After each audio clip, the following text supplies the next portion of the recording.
Hello guys, how are you all doing? And it's like another week gone, and it's a Sunday. So how are you all doing? I see there are a couple of people in the chat. Arnab Sarkar, hello. No sir, it's bro. Shankar, hi bro. And Bhuvaneshwari, hi, how are you doing? Akhil, hi, how are you? And guys, I have just turned off the slow mode so you guys can chat with me on an immediate basis. There will be no delay, and I can see your texts immediately, and I can respond as well. And we will start the way we start. First of all, I will send a snap so that other people who are interested can join in. So yeah, that's there.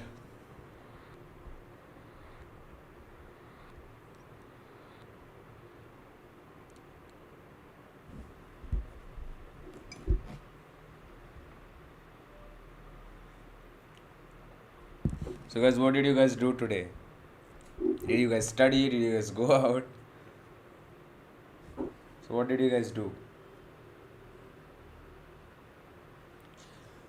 I'm more than curious to know what you guys did today. Tree pepper, just one triple. I'm just sharing across the link.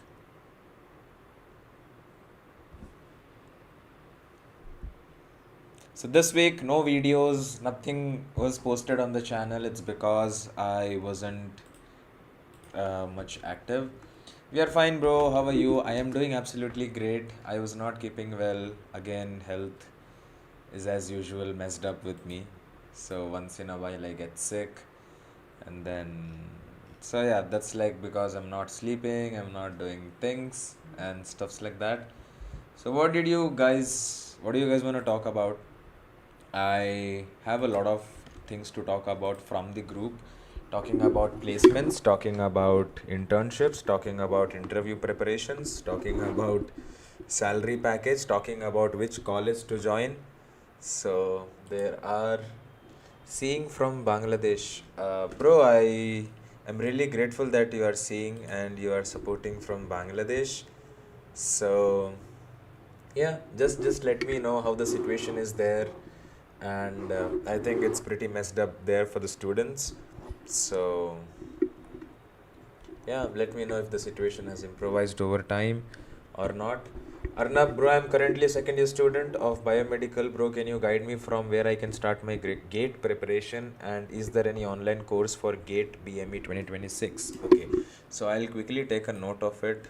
We have to talk about. So I'll just wait for a couple of questions to come in, and I will take note of it one by one, and I'll answer it as we start the live. So we have 15 minutes to just interact. Meanwhile, other people would join in, and at 10 we can start with the questions, with the answers and stuffs, and yeah, we can go about it like that.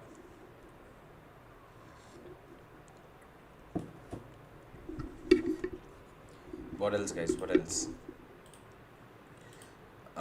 I don't know if Bharat is joined. I think some people are missing. They usually join the live. Bharat is missing. Then I think Shankar is there. So these are like couple of room tour. There's no room tour. This is the room tour. If the room starts there, the room finishes here. Hanji, tell us about NPTL course. Hanji, for sure. So first we have gate preparation. Second we have NPTL courses. For sure, I'll talk about NPTL courses. I'll take a note of room tour as well. I will show you guys in the end. Room tour is there. Then what else? Guys, if you guys can quickly share this link with your friends and you can ask them to join in, would be really helpful.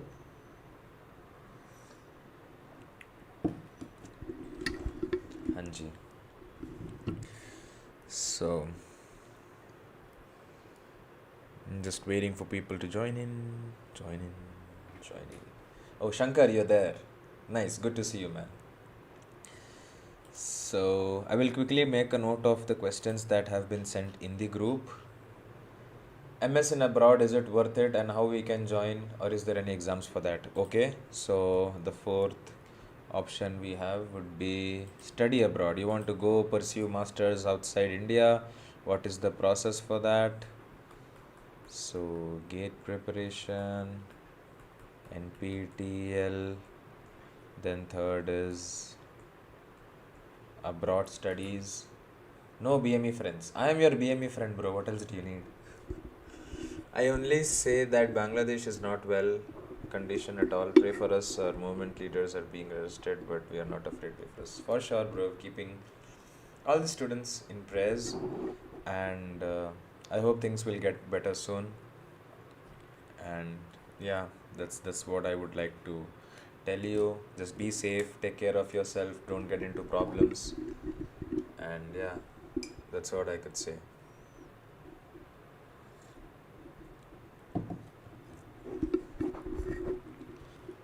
So I'll quickly take a note of questions from the group. So people want to talk about mini project ideas. How about we do some mini projects today online? We will do some mini projects online so that you guys can know how to do mini projects without buying things. I'll tell you how I do it. And code languages. I don't know coding, but I can obviously tell you about the coding languages that you can study.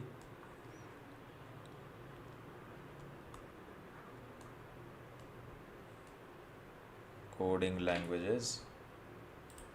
Then I think those are pretty much the questions I have from the group.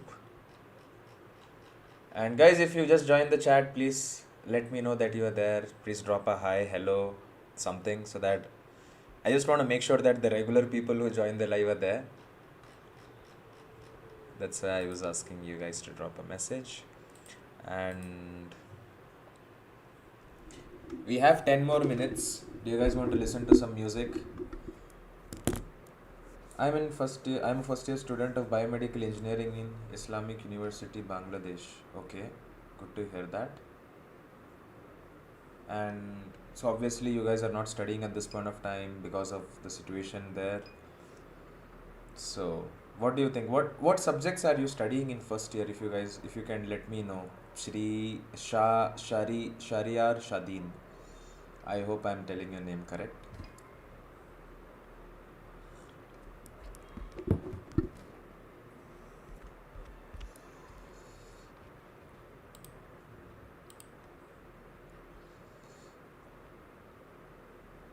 Guys, if you have any music recommendations, please drop in. So we have 10 minutes to kill. So either you can put some questions that you would want to ask, or you can always drop some musics that I could play. Obviously, I'll get copyright strike, but that it's fine. Anyways, it's not going to affect my channel, just that the channel will not get monetized. So I'm like pretty much okay with it. Or let's just play this music if you guys don't have a recommendation.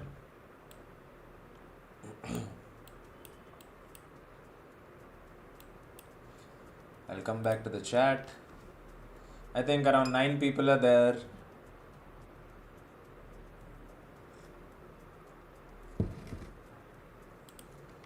So I'll just quickly put it on the chat, the topics we are going to cover in today's live.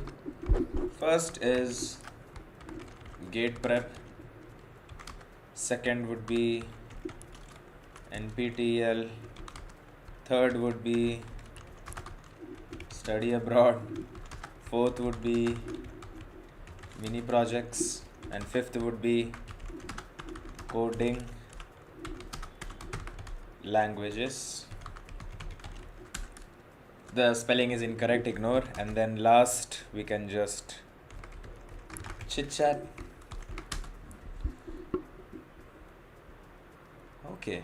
Views on JIS Kalyani College, West Bengal. Okay. I will make a note of that as well now.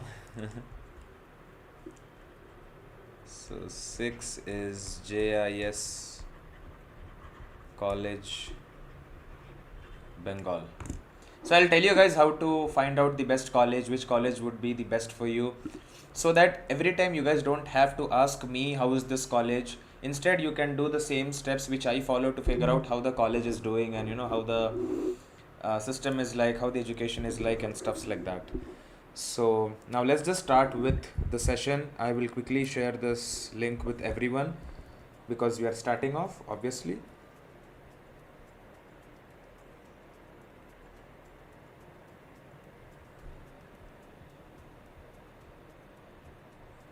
I'm just seeing the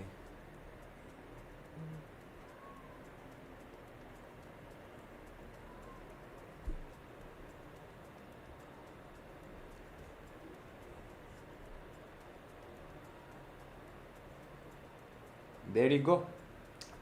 Which is best IT or biomedical company? Sure, I'll cover that as well now. So I have 7 topics now to cover in today's live. Huh? Nice. IT or BME companies. Cool. So let's just go to the screen.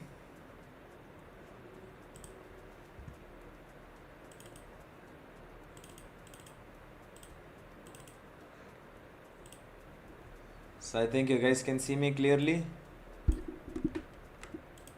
And I'm audible as well. So let's put it like this. I'll lock this. We'll reduce the music volume. And then, okay. So guys, I've got a pen tab. So I can like actually write and show you things. So that's something which happened. Is German good for studies majorly? Okay, so then there is 8th topic about Germany. Cool.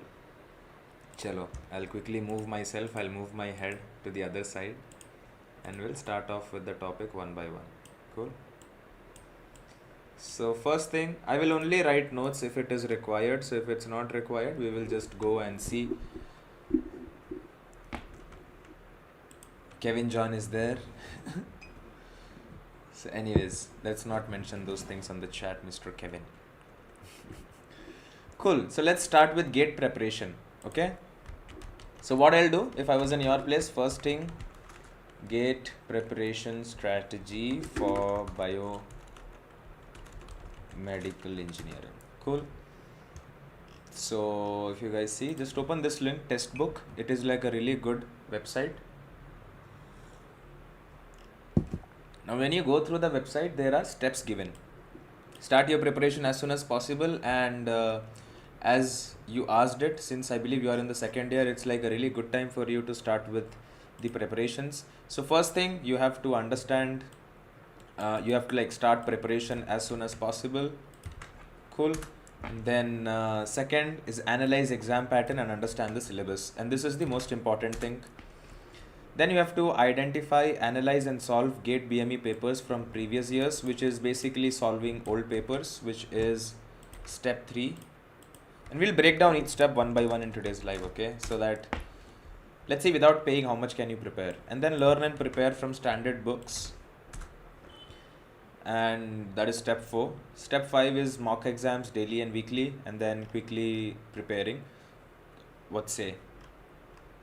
Quickly preparing, quickly start preparing the syllabus. So let's see how many sections you have to cover. So there are 10 sections. So there are 10 sections that you need to cover. Algebra, calculus, differential equation, analysis of complex variable, probability and stats, linear regression, and stuff like this. So what I do, let's do it like a smart way. We'll just quickly copy the entire thing and we will go to a platform called Google Gemini, a wonderful platform that you guys can use. Cool. So let's just wait for some prompts to pop up here.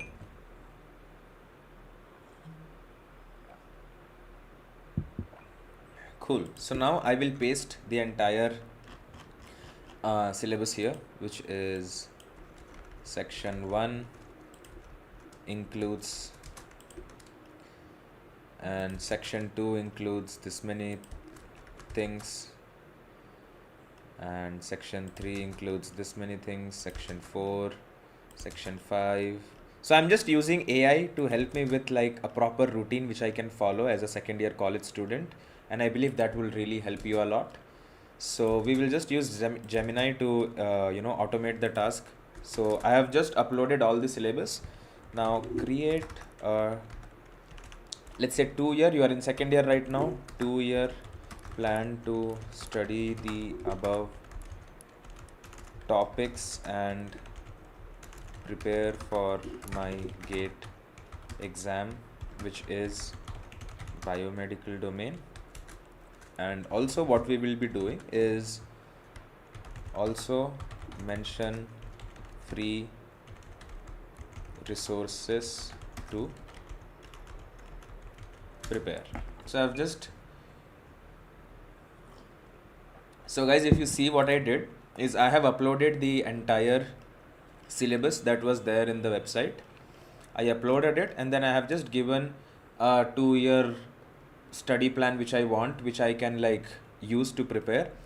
Now this is like a coach, I would say. So instead of going and paying thousands of rupees to the institutes, first you start off your preparations early. So what happens is, now there are a lot of other things that comes into picture. Okay, so you are in second year right now. Okay, you have third year and fourth year, right? So you have 3 years left. Basic GATE preparation or GATE coaching, let's see how much it would cost. Cool. GATE coaching fees average. So I'm just like telling you guys, so let's say the average 18,000, like 1,800 for exam, but it's showing me the exam preparations. Okay, how much does online coaching GATE preparation cost? So their cost is 25k and 60k. So let's take it as 25k, which is like obviously a huge amount. So I'm just telling you like a smart way wherein you can save money as well. So 25,000 is the preparation for GATE coaching. Now 3 years you have, I have given you like a 2 years roadmap to prepare, right? So 2 years roadmap, you just start preparing on your own, because now if you see this Gemini, what it has given us, the first 6 months we have to focus on engineering fundamentals. So it has completely analyzed everything, and once it has analyzed everything, it has also given you the books that you need to refer. Now let's see where you guys can download these books. I will tell you everything so that you can start off with your preparation. So there is a website called PDF Drive. So go to just PDF Drive, which is a website, looks like this. Standard books for engineering, mathematics, electrical circuits, signals and systems. So instead of doing this, what I would suggest you is just go for GATE Biomedical. I will just search it on the PDF.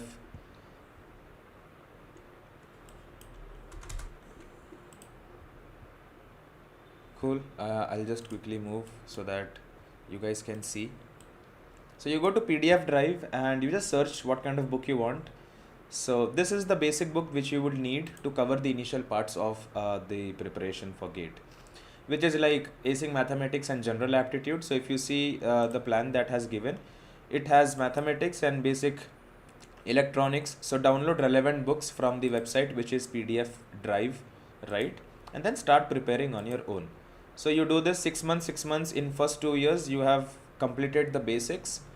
And then second year you dive deep into, and like basically you are diving deep into the core biomedical topics and stuff like that, and you prepare. So do this preparation for 2 years. Take help from your teachers, take help from your mentors or your seniors or whoever is there in place. And for this 2 years of self preparation, you are paying 0 rupees. Okay, now what I'm trying to say is, when you are in your final year, that is when you join a crash course for GATE preparation. So GATE prep crash course. So either you can do crash course on YouTube. So there are a lot of people who do live teaching, I would say. Or you can go for a website like an academy or anything of that sort, and then prepare through their platform. Now, if you see the fees,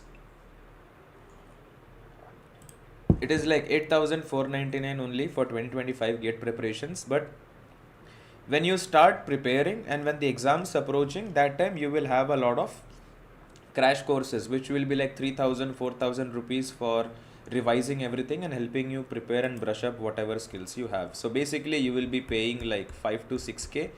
So you are saving up on 20k. What to do with this 20k? This 20k you use to make BME projects in your final year. Why it is important? It is important for you because if you are selected for GATE, your skills will be something which will be focused on.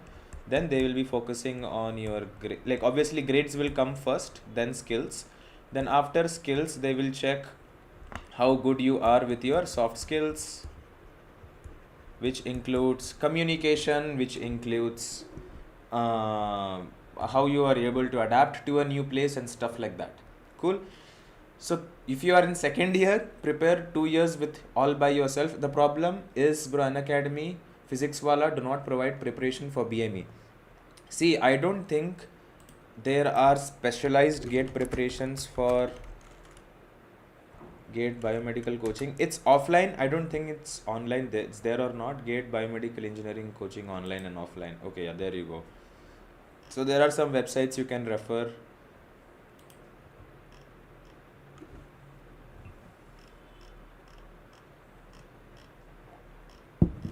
So I think there are some websites which will help you to prepare specifically with respect to biomedical engineering GATE preparation. And I would highly recommend, see, there is not that much of focus given on biomedical engineering because I'll tell you the reason as well. If you see the syllabus, I don't know, my data is acting up slow. Kevin, hello Aditya, when can we all meet? I want meetup. I will also get coffee to sip with Biomed bro. Yes, absolutely. Whenever we have our first meetup, we can do that. Okay, so if you look at the preparations and if you look at the materials, section 1, section 2, section 3, section 4, section 5, till section 5, it's just basic engineering studies that you will be doing.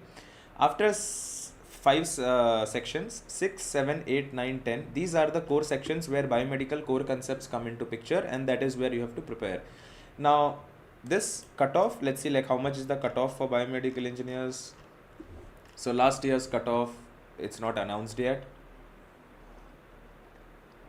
2021, it was like 64 for general, 15.43 for OBC, and then SC/ST 25 marks. Cool. So ignore the cutoff. Now, like you said, some coaching institutes will not provide you preparation with respect to biomedical engineering. So for that case, what you can do is there is an option here which is called books. Here, click on that books section, and you can see which all books you have to refer to prepare the topics. So the first section, you will use these many books. So how to download these books, I've already told you. Just search the book name, go to pdfdrive.com, pdfdrive.com. I'm just showing you everything so that you can I have pasted the book name, and I have also given the author's name, which is R.S. Agrawal, and I'll hit search. And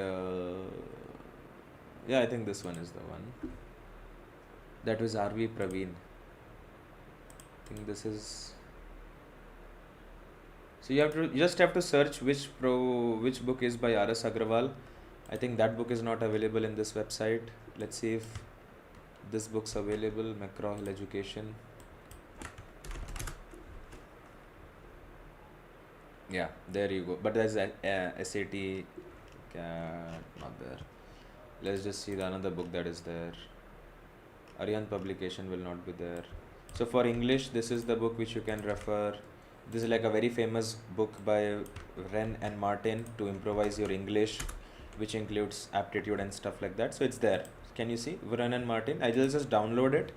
It's free. You do not have to pay anything. You do not have to get a license or anything of that sort. Okay, this file has been removed. Let's see the second link that is there. That is also not there. So basically, all these books are not there. Let's see if this book is there. So I think this is the first book that we saw. Yeah, this is the first book. Can you see Willie Acing the Gate Engineering Mathematics and General Aptitude? And that's the same book which is here, which is by Anil Kumar Main. And this book is also from, let's see who's the author. Yeah, Anil is there. Anil K. Payne, same name. So you can download the book. Just have to click on download. It will take some time to load, and then it will give you the PDF that you needed. Okay, so I've told you like quickly how to start your preparations. You do not have to wait till the time you are in your final year and you start your coaching. Just click on download PDF.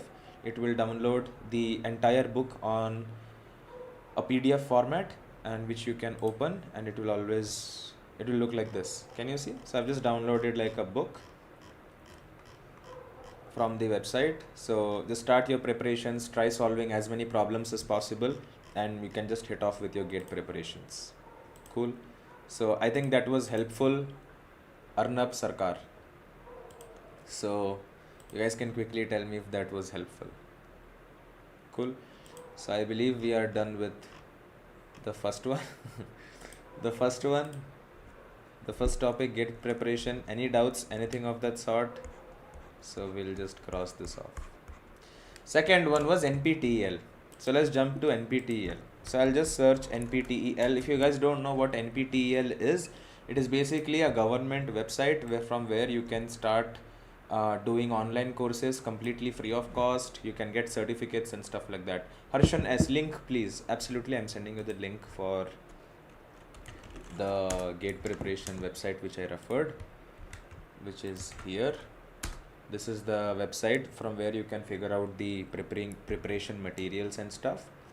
And I'll also send you the PDF drive link so that you can download the books from there and start your preparations. Cool. I've shared both the links on the chat which you can use. Now this is NPTEL platform. If you guys don't know what it is, I will quickly tell you what it is. So all the colleges in India, they have tied up with NPTEL. It's a government platform wherein you can do all the online courses, and the courses are taken by the IIT, NIT professors. And this, I would not say this is like a really great way to learn, because whatever the professors have taught in the class, they have recorded it and you are listening to it and studying on your own. Cool. So this is a platform like that. If you go to initiatives, so you can just see gate preparation is also there, since someone was asking. So you can also prepare for gate. So you just go through the gate section. I think live mentoring session phase 1. So if you do not have money, here also biomedical is not there, but it will fall under electronics. It will fall under electrical engineering. So whatever preparation you are doing, Arnab, I'm referring to you. So whatever preparation you are doing, if you come to NPTEL and if you just want to learn from a mentor, so let's say you want to learn about power electronics, just click on the recording link. It will redirect you to the lecture, and you can understand the concept from the professors who teach in IITs. Cool. So this is like how they are also contributing for you to prepare for your gate exams. Okay. Now that is about gate. I'll come back. So they have a lot of initiatives, a lot of things that they are doing for students. Internships are there. If you don't know how to apply for internships for this, doing a course is mandatory. Without doing a course, you cannot apply for NPTEL internships. That's like the basic eligibility criteria. They have a lot of workshops, conferences that are happening. So you can see all the details here. So these conferences happen in IITs, and let's say if now these are the upcoming workshops. If you are not able to join offline, there are links for the YouTube session. These are online ones. Can you see online? So these are like, let's just go and see one. So this is like the certain conferences and sessions that they are doing and stuff like that. So you can go and watch that as well. So coming quickly about NPTEL courses, since the question was specifically for that, so I'll just go and hit NPTEL courses. I'll click there. Now these are all the courses that you can do. So what you need to do is search for courses. I will just search biomedical and I'll hit enter, right? And discipline, let's not put anything. Now these are all the courses. Can you see enroll now? These are all the courses that are related to biomedical field you can enroll on.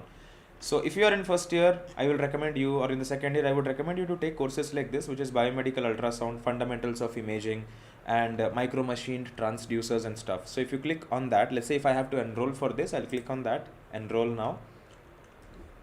Then it will tell me what the course is all about. Ultrasound is a rapidly growing diagnostic modality due to its low cost, non-ionizing nature, and whatever it is just telling you the basics.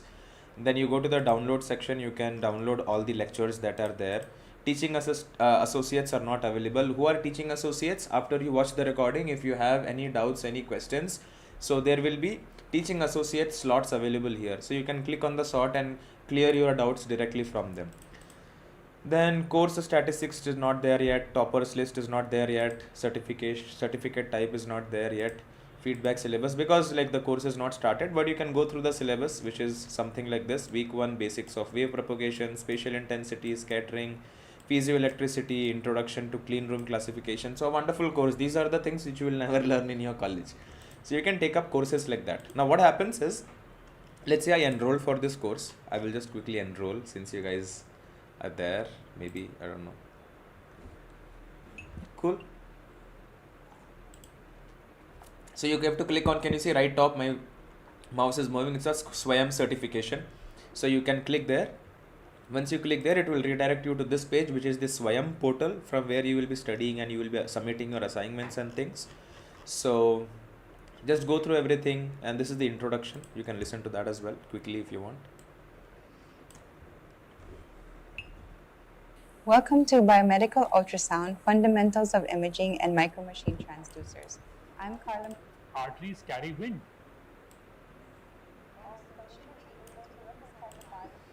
So this is how they teach. It's a little boring, but obviously if you're someone who is looking forward to learn, you can learn. Now, how you can relate this to your college is that every subject in your college will have credits. If you pass the exam, you will get those credits for the exam. So NPTEL, can you see, since it is government authorized platform, this course has 3 credits. So you can do this course, write the exam. Now the exam fee is around 800 rupees to appear for the exam. You clear the exam, you get the certificate. If you are in the toppers list, you will get to do an internship in this place. Now this course is from IIT Gandhinagar, which is in Bangalore. So once you are in the topper list of this specific course, you go and do an internship in IIT Gandhinagar, which is falling under IISc Bangalore. Cool. That's how you do NPTEL internships. Okay. Now, once you've finished the exam, let's say you are not in the toppers list, you have the certificate with you, you can submit it in your college and you can ask them for credits for the subjects. So in that way, you can skip few subjects. Now, obviously in the college, you will have free electives, like something which is not at all related to biomedical field. So to skip those credit subjects, you can do the course and submit a request to take this as your credit, and you don't have to take that course from your college, that specific subject from your college. So that's about NPTEL. I hope you have understood how to use it.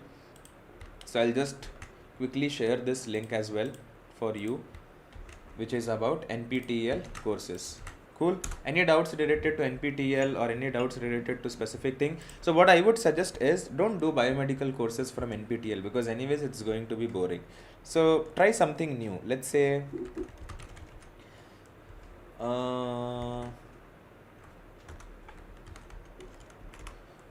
okay, business intelligence and analytics. So this is something you can do, because whatever you are studying, eventually you will be joining a company. So when you join a company, it is very important for you to have these extra skills that is needed. So these things you will not study in college. So maybe these are the kind of courses which I would recommend you guys to do from NPTEL, something that you won't study in college. So business, this is one, and maybe digital marketing,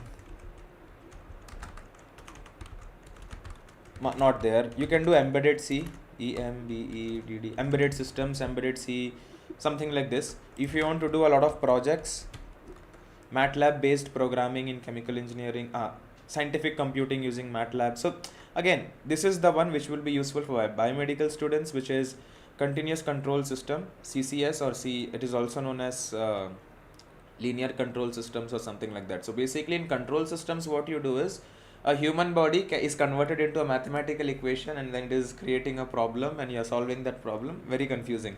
So this is something which you can do, which will add up to your skill related to biomedical field. Okay. So if you go to the course section, quickly you want to see what the course is all about. Go to the syllabus. Very technical course, maths, a lot of maths. Resume we need now. You don't need any resume for this. You don't need any resume to do this course. You don't need any resume to apply for the internships and stuff. Once you are in the topper list, automatically you will get an email telling that you are being offered an internship in IIT so and so. This is the joining date. If you are able to confirm it within 24 hours. If you don't respond to that email within 24 hours, then your slot is gone. Then other people will. So it's on first come first serve basis. Let's say if there are 10 people, they have 5 internship opportunities. The first 5 people to apply would get the internship, and others will have to wait for the next exam, clear that exam, be on the toppers list, and then follow up with that. Now once you do that internship, then your resume becomes more enhanced. It has more leverage over the other ones. No maths. Yeah, so that's the same for me. So if you don't like maths, you can do other courses as well. So I believe NPTEL doubt is cleared. I think it was from Sudhikshika.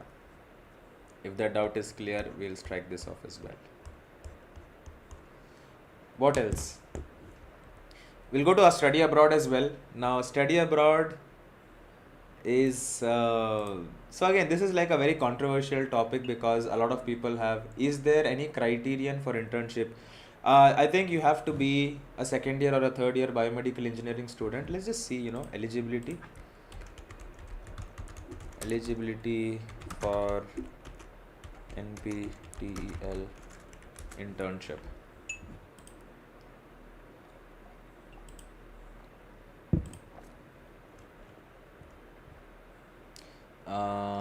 Eligibility is, so there's no specific eligibility. You just have to be enrolled in a Biomed BTech program which you are already in. So even if you are in first year, you can do that, and absolutely they'll give you stipend as well though. So my junior, he did an internship in IIT Kharagpur, and he was getting 10,000 a month, and it was like a 6-month internship. I don't know. For 8 weeks they're offering 10,000 now, and you have to arrange your own accommodation and things, but you can always ask them to help you out and stuff like that. So that is there. You can go through all the detail and see. This is how the certificate looks like. Cool. So here the coordinators and the domain like IIT and all these things will come into picture, and then that's how you get an internship certificate. Cool. What else? Now let's go to study abroad. What say? Oh my god, where did it go? I deleted everything, I guess. So let's start with study abroad. What say? My most favorite topic.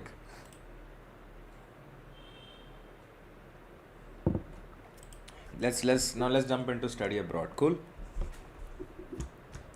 So first is BTech, second is MTech, and there is the divisions that we can compare. So everything is very explanatory. Okay, BTech is, yeah, that's a very dark topic. So coming to that, so I will not tell you like the technical perspective, but I will give you an overall view so that you can make an informed decision. Cool. So what is BTech? BTech stands for a basic course that you do. Now let's say you are doing BME, right? So you will study all the basic things about biomedical engineering in the 4 years of BTech. Cool. 4 years. And understand the fact that you are in India. Okay. Now what is MTech? MTech stands for specialization. Bear with my handwriting, I'm using it for the first time. So difference between BTech and BE, it's I'll come to that as well. Cool. So MTech is a specialization. Now this is a 2-year course, and then we will be doing BME. Cool.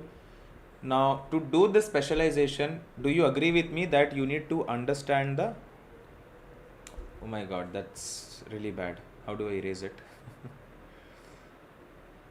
Yeah, the eraser is here. There you go.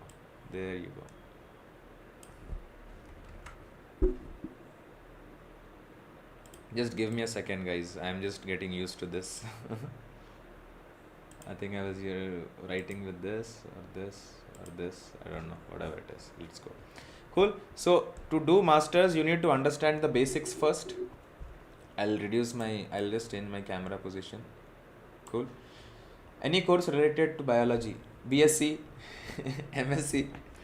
So let's just finish one topic. I'll come to the chat. Okay. Now what is that? Let's talk about fees first. everything. I will cover everything general first, and then we'll go to the technicalities. How much on average you will be paying? Let's say you have paid 4 lakhs, one's 10s, 100,000, 10,000 lakh. 4 lakhs you have paid for 4 years. Cool. And then you did your BTech degree. Now I will tell you the most common issues that you will face. First, clueless. After 4 years, you will still be clueless ki what biomedical engineering is. Second, no hands-on experience. Agree with me? Whatever you are studying, you are just studying in the classroom. You are not applying or you are not implementing everything on day-to-day basis. Now, let's say you have implemented, because like you did a training program, which is very viral right now in the industry, biomedical training, for which you will have to spend 30 to 40k. See, I will give you financial advice as well. So I will keep discussing with you about these things. Cool. So 30k is the minimum you should expect for a good biomedical training for 30 days. Now what happens is this will be a training program where you will be covering 12 to 25 biomedical equipments in 1 month. In 4 years of college, you didn't study about a single medical equipment. In 1 month, you will study about 25 medical equipments, and you're saying that you have hands-on experience, which I don't completely agree, but still fine. Let's consider that you have gained hands-on experience on this. Now, finished training, then you got into a job. Now, when you talk about job, again, you will be clueless. There are a lot of jobs. What I mean by this is, when you talk about jobs, I will come down. So you can join as a biomedical engineer, you can join as a calibration engineer, right? You can join as a sales guy, you can join as a service engineer, you can join as a clinical application specialist, you can join as a, what else? So many fields are there. So what I'm trying to say is, if this is BME, there are like so many opportunities, like so many domains you can get into. You can get into medical software, you can get into medical coding, you can get into medical sales, you can sell equipments and everything. So when you look for job, you just want a job. Correct me if I'm wrong. Right now, people who are in final year, your focus is what? Your focus is to get a job. Now, once you get it doesn't matter. If you get technical job, if you get non-technical job, you have spent 4 lakh of rupees. It's not 4 lakh. I'm just taking the cheapest fees that is maybe applicable. So 4 lakhs you have spent. Now your motive is to get a job. Now you will be someone who, if you're like, with what I'm listening, with what I'm seeing, the freshers in today's time are getting 15k to 25k as freshers. Cool. 15k to 25k. Now you tell me, you have invested 4 lakh of rupees, right, in 4 years, which is like 1 lakh a year. And then let's take best case scenario, you are earning 25, multiply it with 12. What's your package? I am bad at maths. So what I'll do is I will quickly do the math. So it's 3 lakh per annum. Cool. So you will be earning 3 lakh a year. Do you think that's like a good return on the investment that you have done?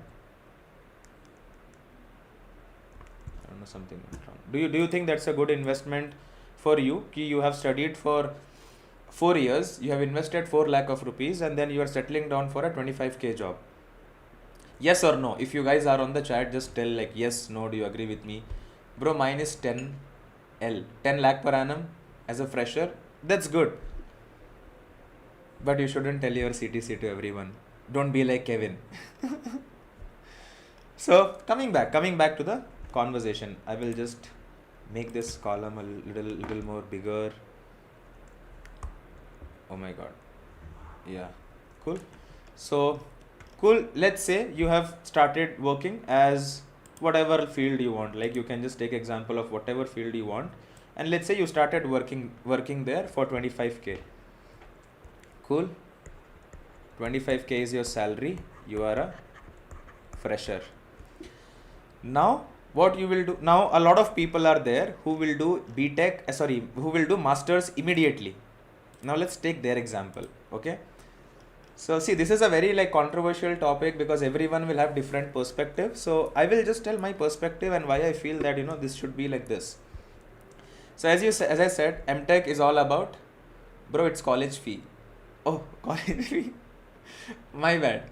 So see, so again, you are investing 10 lakh to do a course in 4 years, and then you are settling down for a 15, 20, 25K job, which is completely not acceptable. Then a lot of things are there. I'll come back to that. Let's quickly discuss about MTech. Now, when you talk about MTech, most of the people, they want to do it where? They want to do it abroad. Common common places. First is UK, second is USA, third is Germany, fourth is Australia, fifth is Ireland. Cool. Bear with that. Ireland. Ireland. Cool. Let's see the average. Cool. Let's see the average. Average cost to do masters in USA. It is between $30,000 to $120, which is just the tuition fee, which is like 24 to 96 lakhs. So let's take the least again. Let's take it as 24 lakhs. Let's say you are like belonging from, I'm taking the same for all the countries because a lot of people want to go to US. So let's just take like US, UK, everything together. Let's just take it as 25K, okay? 25 lakhs. Cool. This is the investment I'm talking about. But you need to understand the fact that you have already invested 4 lakh for your BTech. Right now you do not have a job. You have just understood the basics of biomedical engineering, and now you are talking about investing 25 lakhs immediately after your college. What happens? First thing that you do is consultancy. You will go to a consultancy and they will shortlist the best colleges in US to do masters in biomedical engineering. All this is marketing gimmick. The basic reason why these consultancies are working with you is because they are getting commission. See, I'm telling you, want to do like your masters abroad. You really want to do it. Apply yourself, right? But we are not ready to take that extra work that is needed. Apply yourself, apply to colleges, apply for scholarships. But again, these consultancy people will tell you that we will also help you with the scholarship and things like that. Cool. And then let's say invested, everything is sorted, permit done, admission done. And now you're very excited, you're very happy to go where? To go to US. Okay, let's say UK. Now you're ready, all set to go to whichever is your favorite country, or whichever is your favorite. What happens is you go. Masters is a 2 years program. Cool. First year is brushing up your basics. So whatever you did in 4 years of your college in BTech, you will basically brush up whatever you have learned in 4 years of college. Understood?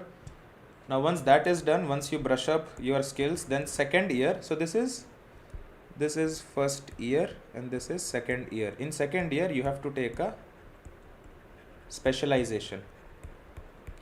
Now that's where I feel you will be stuck, because what is a specialization? Like I said, I will explain, okay? I will explain everything. Biomedical, this is what you did in your BTech. Then there are different fields you can get into. First field is what? Research and development. Second field is what? Medical device. Third field is what? Third field is regulatory. Then what else? Then there is prosthetics. Then there is what? Then there is let's see, why am I like breaking my head? Biomedical specialization in MTech. Cool. So see, these tissue engineering, imaging, system physiology, biomedical instrumentation. Cool. I'll just add on that as well. Bio instrumentation Cool. These are the specializations. Now my point is very simple. You have 4 years you have invested studying basics of biomedical engineering. It's like such a big field that we don't know. Now when second year, when you are doing your MTech, second year, what you are doing? First year you somehow prepared and cleared. Second year you have to take a specialization. What will you do if you are if I am in your place, if I'm doing masters without any clue, and if my college tells me to take a specialization so that my master's degree can be completed, what I'll do? I'll go to Google and I'll search best specialization for biomedical engineering. Okay, so these are three: bioinstrumentation, biomechanics, and rehabilitation engineering. So these are the four options I have, but there may be other options as well. I don't know, so I'm not looking. And out of these three, I will do the research and I will understand and I will feel that I think for me, biomedical instrumentation is the best. I did the research and I went through a lot of Google search. I did proper research and analysis and everything I did. And now I feel biomedical instrumentation is the best. Okay, done. Then I start my college, MTech. Okay, I have invested 25 lakhs. Then I start my college. Okay, understood. And first semester goes by. I somehow pass it. Second semester, by second semester,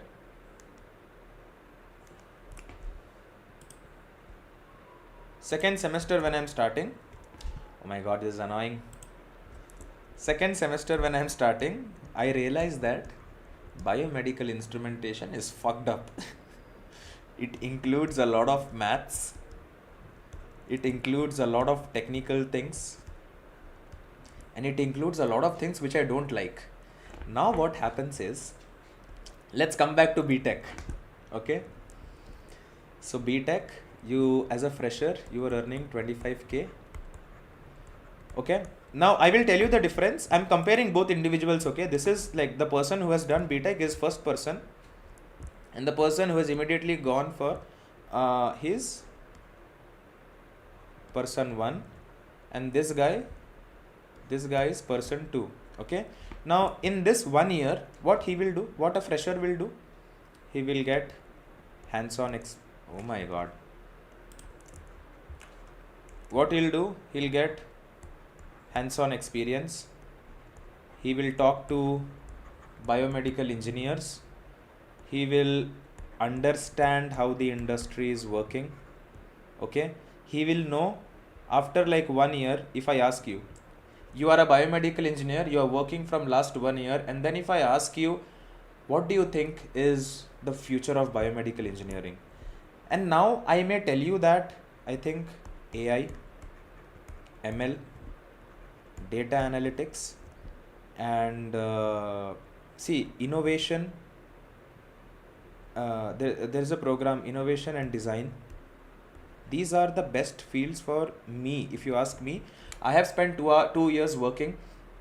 If you ask me what is the future of biomedical engineering, I will tell you AI, ML, data analysis, and innovation and design is the best 4 options that I see from my experience that I should be doing in my masters. So in this 1 year, what I have actually done is, oh my god. So in this 1 year, I have gained experience.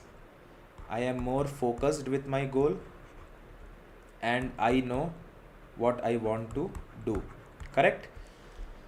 And the other person, he is immediately after his BTech, he has gone for masters. Okay. And then when he has gone for masters, he has taken a specialization. Now he hates his specialization.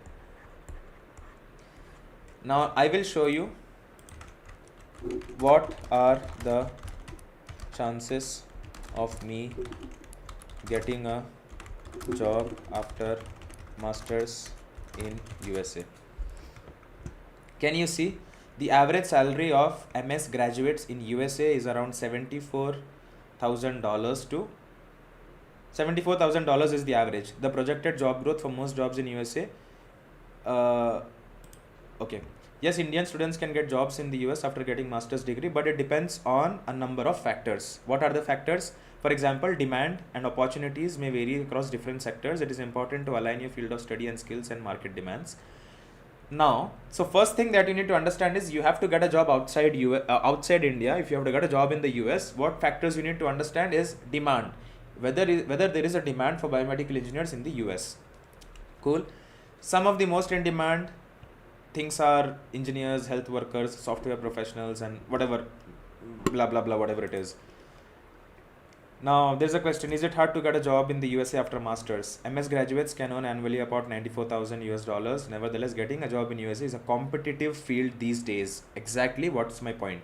So, now let's understand the job market. If you guys are getting bored, I will change the topic. You can let me know in the chat. So, let's see the job market. Like, people are saying there is no job, people are saying this, that. So, job market in USA, UK, or Australia, and then we talk about the job market in India. So this is for fresher and this is for masters, which is MTech. Cool. So now you have done your masters, okay, you are specialized in instrumentation.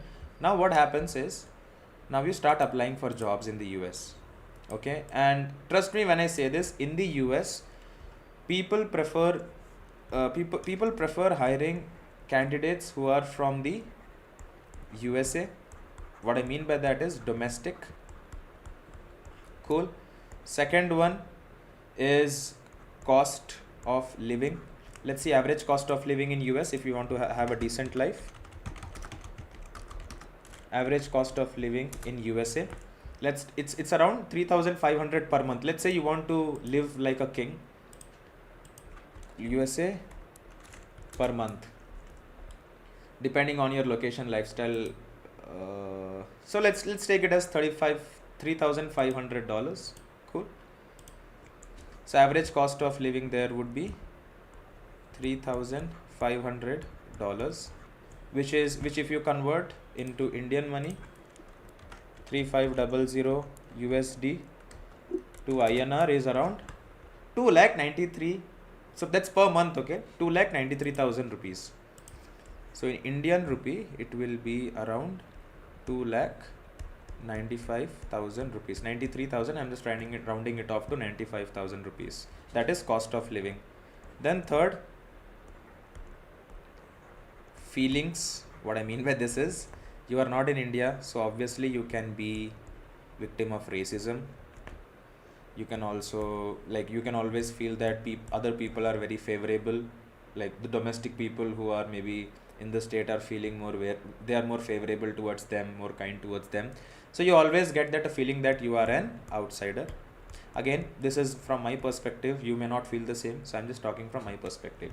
And then when you look at someone who was working in India from 1 year, after 1 year he gets an increment, and from 25k he gets into a job, or he gets an increment, or he switches a job, and let's say he's earning 35k now. Cool. So in 1 year, from 25k he came to 35k, and he has 1 years of experience. Now the person who is here will obviously have a clear goal, ki if I have to do masters, on what specialization I'll have to do, from where I have to do, which is like which country, and then when I have to do. Cool. People ask me, why are you not doing masters? I'm not doing masters because of these reasons. I feel it is not required at this point of time. Cool. Now what this person does is, this person starts finding colleges. So according to his interest, he starts hunting for colleges. He didn't go through a consultancy, okay, hunting for colleges. He made sure that his resume is up to the mark, which is like from job perspective, from skills perspective. So when you talk about skills perspective, this guy had done a lot of courses as he was working, and as he was doing things by himself, he was doing like a lot of courses to improve his skills, and he have some savings as well. Cool. Apart from that, what else? So when he starts hunting for colleges, he knows that, okay, to get a scholarship, these are the kind of resumes that you need to do, and then he starts preparation to apply. Again, that will include preparing for IELTS, TOEFL, GRE if you're planning to do your masters in business administration and things like that. And he applies. Okay, he applies Let's say he didn't get a scholarship, and now let's say he was earning 25k every month. So let's say he has a saving of 1 lakh, okay, and then remaining money, two options. First is parents can help, and second is he can take a educational loan. These are the options that we usually do until and unless your father is like a rich person, you cannot afford, you have to go for loans. Okay, so now let's understand the after effects. So here there is someone who is, so when you look at the masters guy, he has done masters 2 years. What's his work experience? 0 years of work experience. Why? Because anyways, as soon as you finish your BTech, you didn't work, you directly did your masters. That is the first point. So you have 0 years of experience. Second point, hate the job. Why hate the job? Coming to that. Why are you doing masters? You are doing masters because you can earn more. How will you earn more? You can earn only more if you have a specialized skill. Obviously, if there are two video editors and the company has to hire one, they will hire someone who has more skills in video editing, right? So they are looking for specialized skill. So someone who has done masters in video editing and someone who is a fresher with 1 year of experience in video editing, obviously the situation is a little different, but whom will you prefer? You will prefer someone who has done masters and who has good video editing skills. But will they pay you if you did your masters and you do not have a specialized skill? Okay, you did bioinstrumentation specialization, but you don't know what it is. You are clueless. Even after your masters, you are clueless. Okay, because you didn't do proper research, you didn't understand what the industry wants, and then you applied for a lot of jobs, and then you are getting rejected in the interview. Why you are getting rejected? Because maybe they are asking you technical questions, and then they are asking you a lot of things which you know but you cannot articulate because that's something you hate and you just studied it to pass your masters and get the degree. Now what happens? What will you do in this case? Okay, so I cannot apply for bioinstrumentation. Let me find other jobs where I can apply. And let's say you apply for what? You applied for a sales job. Or let's say you applied for a biomedical engineer job in a hospital. Now, bro, can a BME give RSO exam or be radiation tech? Yes, after your biomedical engineering course, you can do that, but not before the biomedical course. Okay. So now you got rejections from a lot of companies, and now you are demotivated. You don't know what to do. Cool. So you are demotivated. You don't know what to do. And then when you sit for these interviews, what will happen is the interviewer will ask, why? Why sales after biomedical instrumentation? Or why do you want to make a transition from, you have a specialization in bioinstrumentation, so why don't you apply for those jobs? And let's say even if you get a job, let's say you here you applied and you got a job. Okay, here you got a job, but do you think every day when you get up in the morning and you go to work, you will enjoy the work that you are doing?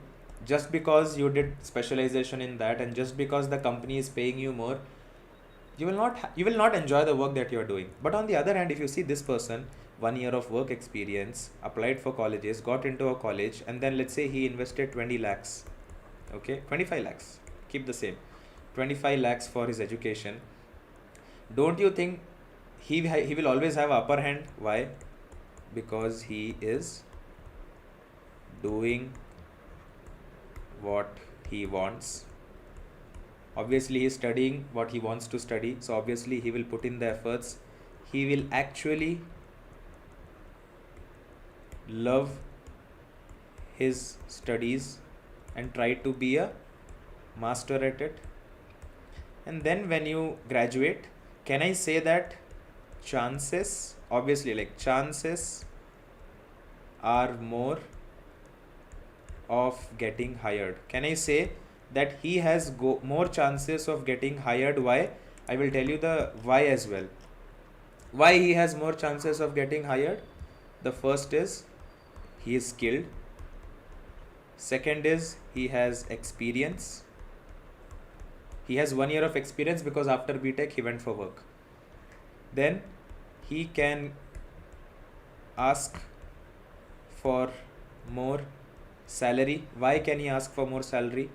because he has 1 year of work experience plus he did his masters, and that makes him more qualified to ask for more money. But can he ask for more money? So he is someone who is skilled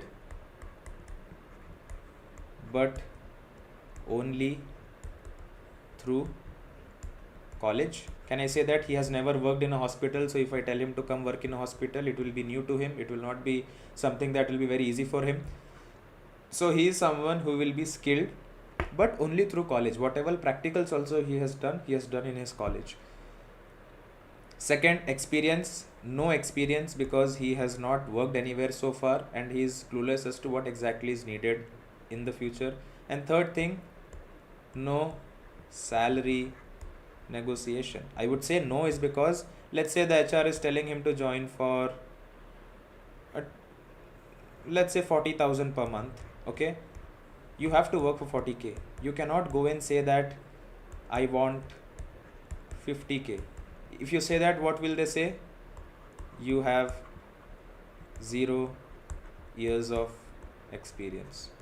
How will you tackle that? If someone is telling you have 0 years of experience and this is the maximum we can offer you, you cannot say anything. You can either you can negotiate. If you have good communication skill, you can negotiate still, maybe settle down for 42, 45, I don't know.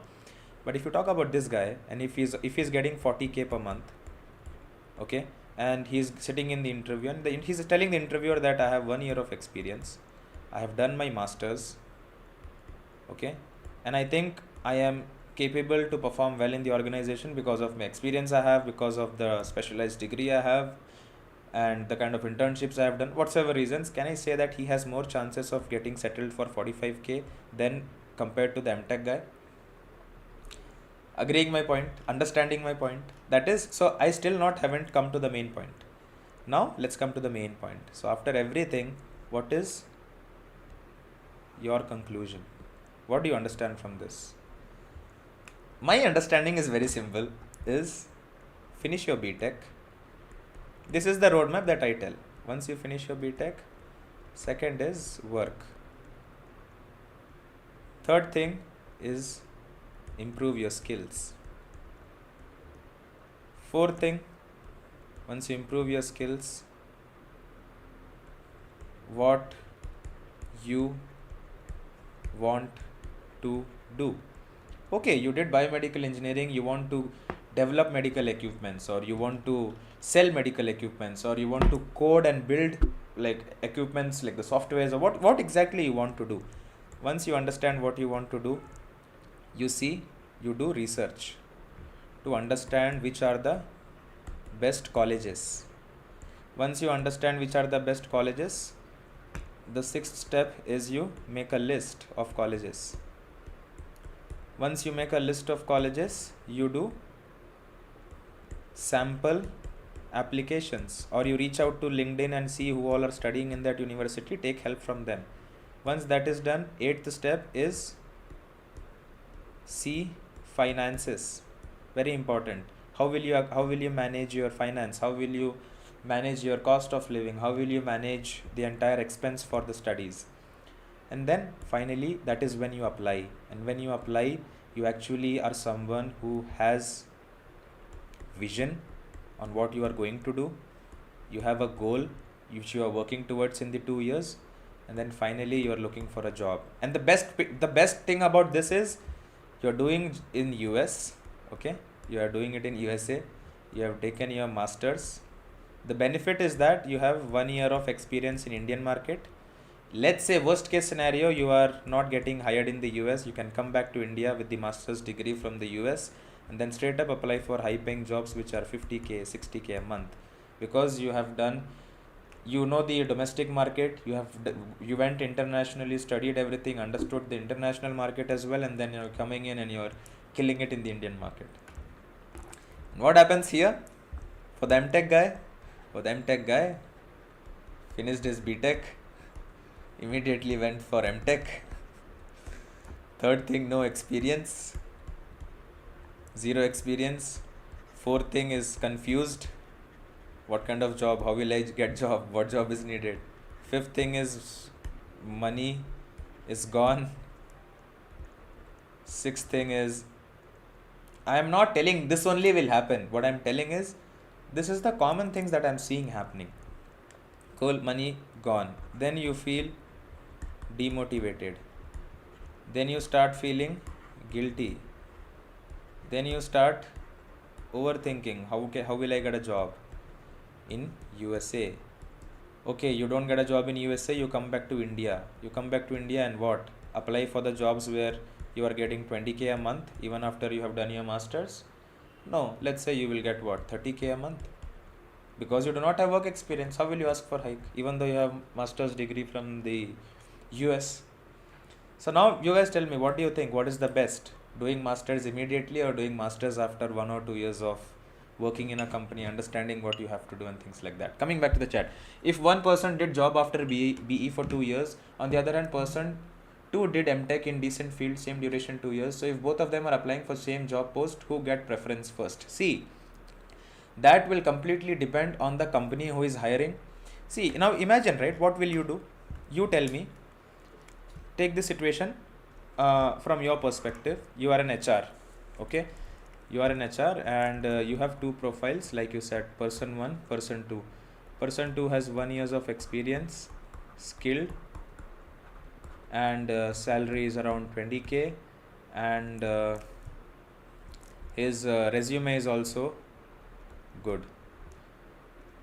Okay, on the other hand, when you look at the second person, 0 years of work experience, masters, salary is 0k because you didn't work before your masters, and finally, even though he has done masters, the skills are like 7 out of 10 or 6 out of 10.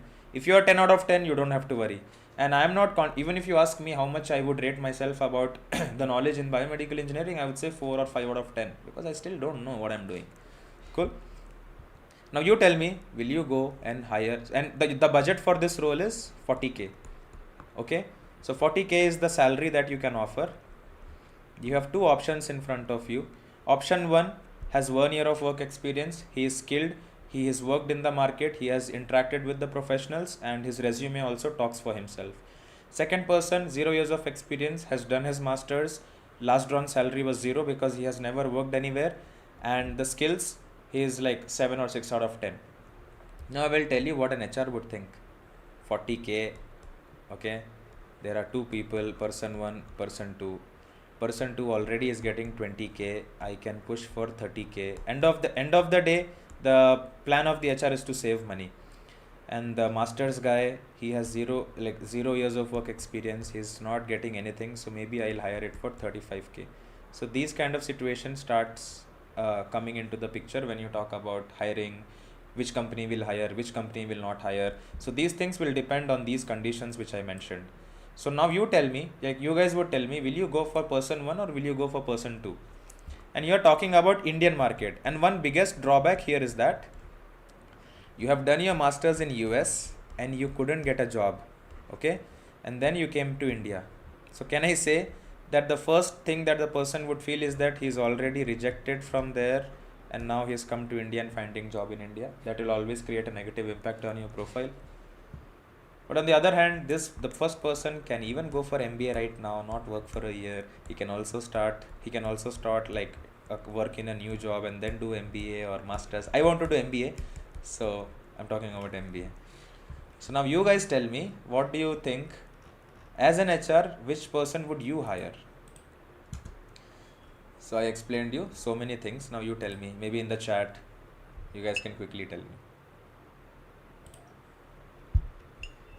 What do you think? 2 years of job can give more knowledge, but technical practical skills about industry, about job. On the other hand, MTech person will get more exposure to theory, so he has more wider vision. See, he has vision, but what will happen with the vision if you don't have an experience? It's like, see, it's very simple rule. There are two kind of people, and I always recommend this. First is people who want to get into research. For those people, the route is BTech, MTech, okay, immediately, no work, because you want to get into research. MTech, maybe go for PhD, and in between this, internship, or like thesis, and here paper publications, and then here is your own thesis that you do, and then you become Dr. Thomas, PhD, blah blah blah, and then you get into a company. This is like a decent roadmap, and you do not have to worry about hiring. Why? Because competition is less, opportunities are more, and things like that. But for someone who is planning to get into a job, into a corporate company, the roadmap according to me should be BTech, work, work, MTech or MBA, and get a new job, and then switch. And then if you're someone who is interested to start your own stuff, startup. What is important in BTech? Skills, internship, work is networking, and corporate learnings, which is the things which you learn in the office. Again, when you switch company, this is when you focus on increasing the pay. You switch company just to increase your pay once you get the increment. So how does it work? You work in a company for 1 year. After 1 year, they give you increment. Wait for 1 month salary. As soon as you get that salary, you switch. Okay. Usually what happens in India is, let's say you joined the company for 25k. After 1 year, based on your performance, let's say they gave you 5 to 10% increment, and your salary is like 30 to 35k. Now you got 30 to 35k salary in the next month. After that, you are switching a company. When you switch a company, 40% is the minimum hike that you can expect. That is when I will consider switching a company. If they are giving me 40% increment, I clear the interview, I join the company, and my pay goes from 25k. So my pay goes from 25k to, let's say, 45k. So this is like a decent roadmap for people who want to work. So people who want to do research, go do masters immediately, go do PhD immediately. As soon as you are done with your BTech, go for it. But I feel when it comes to work, when it comes to the industry, and I think masters is waste of money in today's world. It's all about, like, people who are 14 years old, 15 years old are working for AIML companies earning 14 lakhs, 15 lakhs a year. Do they have a master's degree? No. Do they have a BTech degree? No. They just finished their 12th standard and they are working with companies right now. So master's is just another degree. And people who are in your final year, who have finished your studies, who are working right now, you tell me that, do any of the companies who hired you asked for your BTech degree? Or did they ask you, did you have like 9 CGPA in your BTech degree? No. So I will again remove some pre-assumptions or myths that usually the college students face. Is CGPA matters a lot? No, it doesn't. Second, resume should be 1 page, which is again biggest mistake. Third thing, placement is very important. College will help me with placement. Trust me, they will give you 0 placements. 0. RE Bhatta 0. You will not get anything from college. Then what happens? Fourth thing. What else? What else is the notion that you guys have as college students? I have to do interview preparations. Interview preparations, they will give you coaching. What they will teach you? You are doing biomedical engineering. They will give you placement training, and they will teach you what? Coding and what? General aptitude. Why they will teach you that? They will teach you that so that, see, these are the biomedical companies: Philips, GE, Abbott. But the problem is, colleges will have 0 companies like this which will come and hire so-called very well skilled biomedical engineers.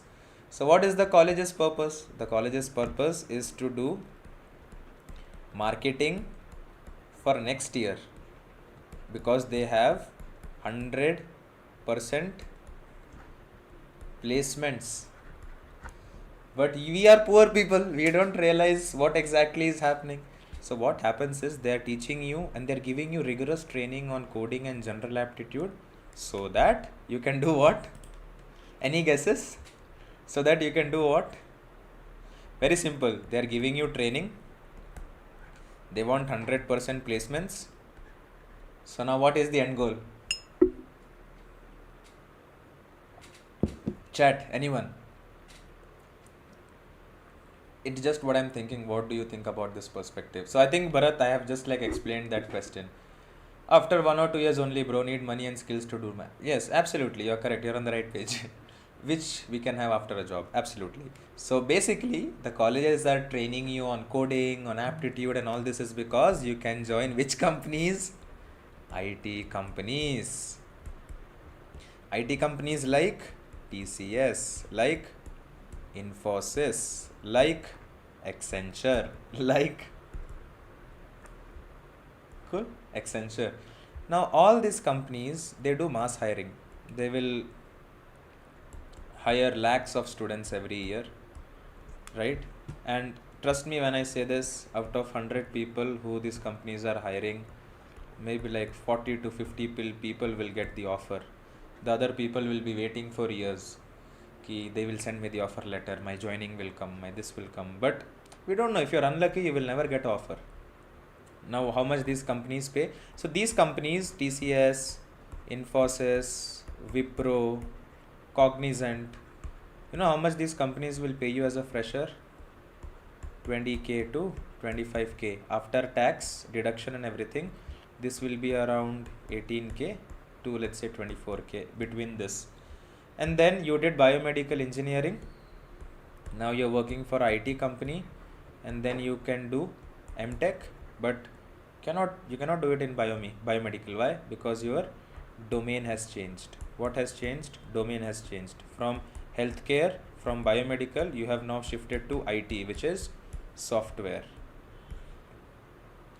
See, I am very happy. Like if the college is offering you placement training, very like rigorous placement training, and they're teaching you coding, they're teaching you like general aptitude, and if they're getting you placed in companies like Google, Swiggy, Zomato, then I am happy. Worth it. You teach, I will learn, I will study, you teach me, but make sure that you will help me get into these companies. No, because it's not possible. So all these companies that you see, the colleges will put branding and all that, these are called service-based companies. And these companies, these are product-based companies. What is a service-based company? Do you guys want to understand what is a service-based and what is a product-based company? If you guys want to know, let me know. If no, then I'll stop the master's topic here, so that I believe you guys can take a decision right now as to whether going for master's is important or pursuing your BTech is important. Pursuing your BTech is important and working is important. What do you think? So now I will proceed ahead according to the chat. So I think GATE also, I finished GATE preparation, I finished NPTEL, and I also finished study abroad. So if you guys want to understand a service-based company, product-based company, more than happy to help. Okay, bro, how do you get internship in companies like Philips, Abbott, GE? Sure, I'll help you with the same as well. But let's just understand quickly what is a service-based company and what is a product-based company. Service-based company, the name itself has, they do service. I will help you understand this with an example. Let's say you are the owner of a company, and the company is Nike. Nike is what brand? They are like a shoe, like they sell shoes, or let's say they are a clothing brand or athleisure, I would say, and they will fall under that. Have you ever seen Nike hiring a team of developers? I'm just giving an example. They hire, do you think they hire a lot of developers? Do they hire developers like Google? No, they don't. Correct? They don't hire developers like Google. They have a small team maybe. Now what happens is, what are service-based companies? TCS, Infosys. So what happens is, these are service-based companies. Okay, I am the owner. Now I want to change my website, right?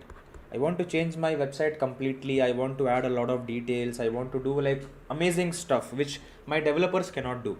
What I will do is, now I am the owner of one of these companies. Let's say I have a service based company called Thomas Solutions. Okay, then what you do is you call me and then you tell me what ki Thomas, I need to do changes on my website. Okay, these are the changes, so I would need your help. I would need one front end developer, I would need a software tester, I would need a automation engineer, and then I would need a, let's say, Python developer. Cool. Now, have you heard people telling that the people who are working in TCS, Accenture, they will say, now I'm working on this this project. After this project, I'll have to do next project. So when you call me and then you tell me that I need 4 people, what I will do is I have a lot of people working for me, because last year I hired lakhs and lakhs of students. So what I will do is, out of those people I hired, I will select one front end developer, I will select one tester, one automation engineer, and one Python developer. I will create a team of 4 people, and then what I will do, I will tell them to go and work with Nike.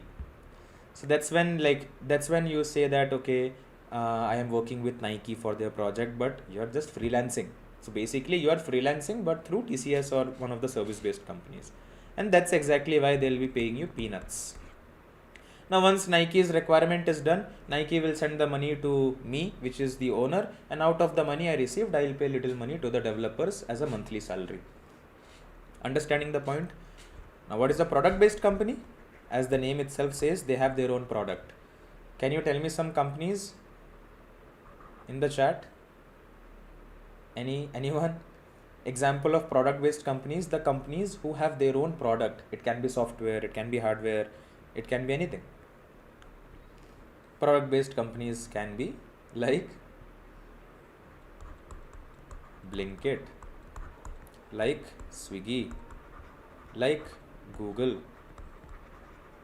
They have their own product. So if you join these companies as a software developer, you are directly working with them. So let's say if you join Swiggy as a software developer, what will happen? You will join Swiggy, but Swiggy has only one product, which is the application, the Swiggy application. So when you join as a developer, you are working to develop and improvise the application that everyone is using. So can I say that you are working and making more impact in people's life? The impact is more compared to a service based company. The impact is more because you're actually impacting people's life, solving their problem, and that's exactly why the pay is more. The average pay is between 10 lakhs to 16 lakhs per annum for a fresher who is a software engineer who has the right skills to get into these product based companies. So the basic difference, product based and service based company is less pay, no career growth,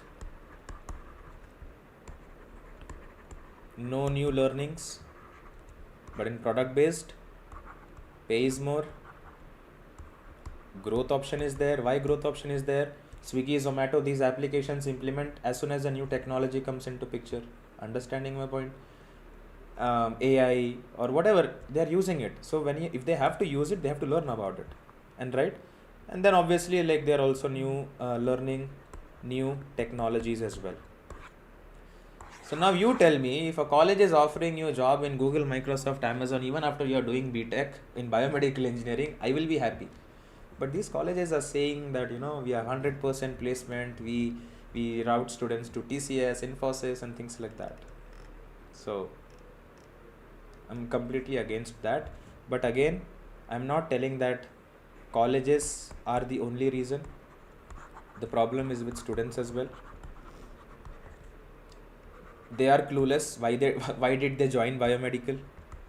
Right? No clue. Second is not able to apply what they are studying.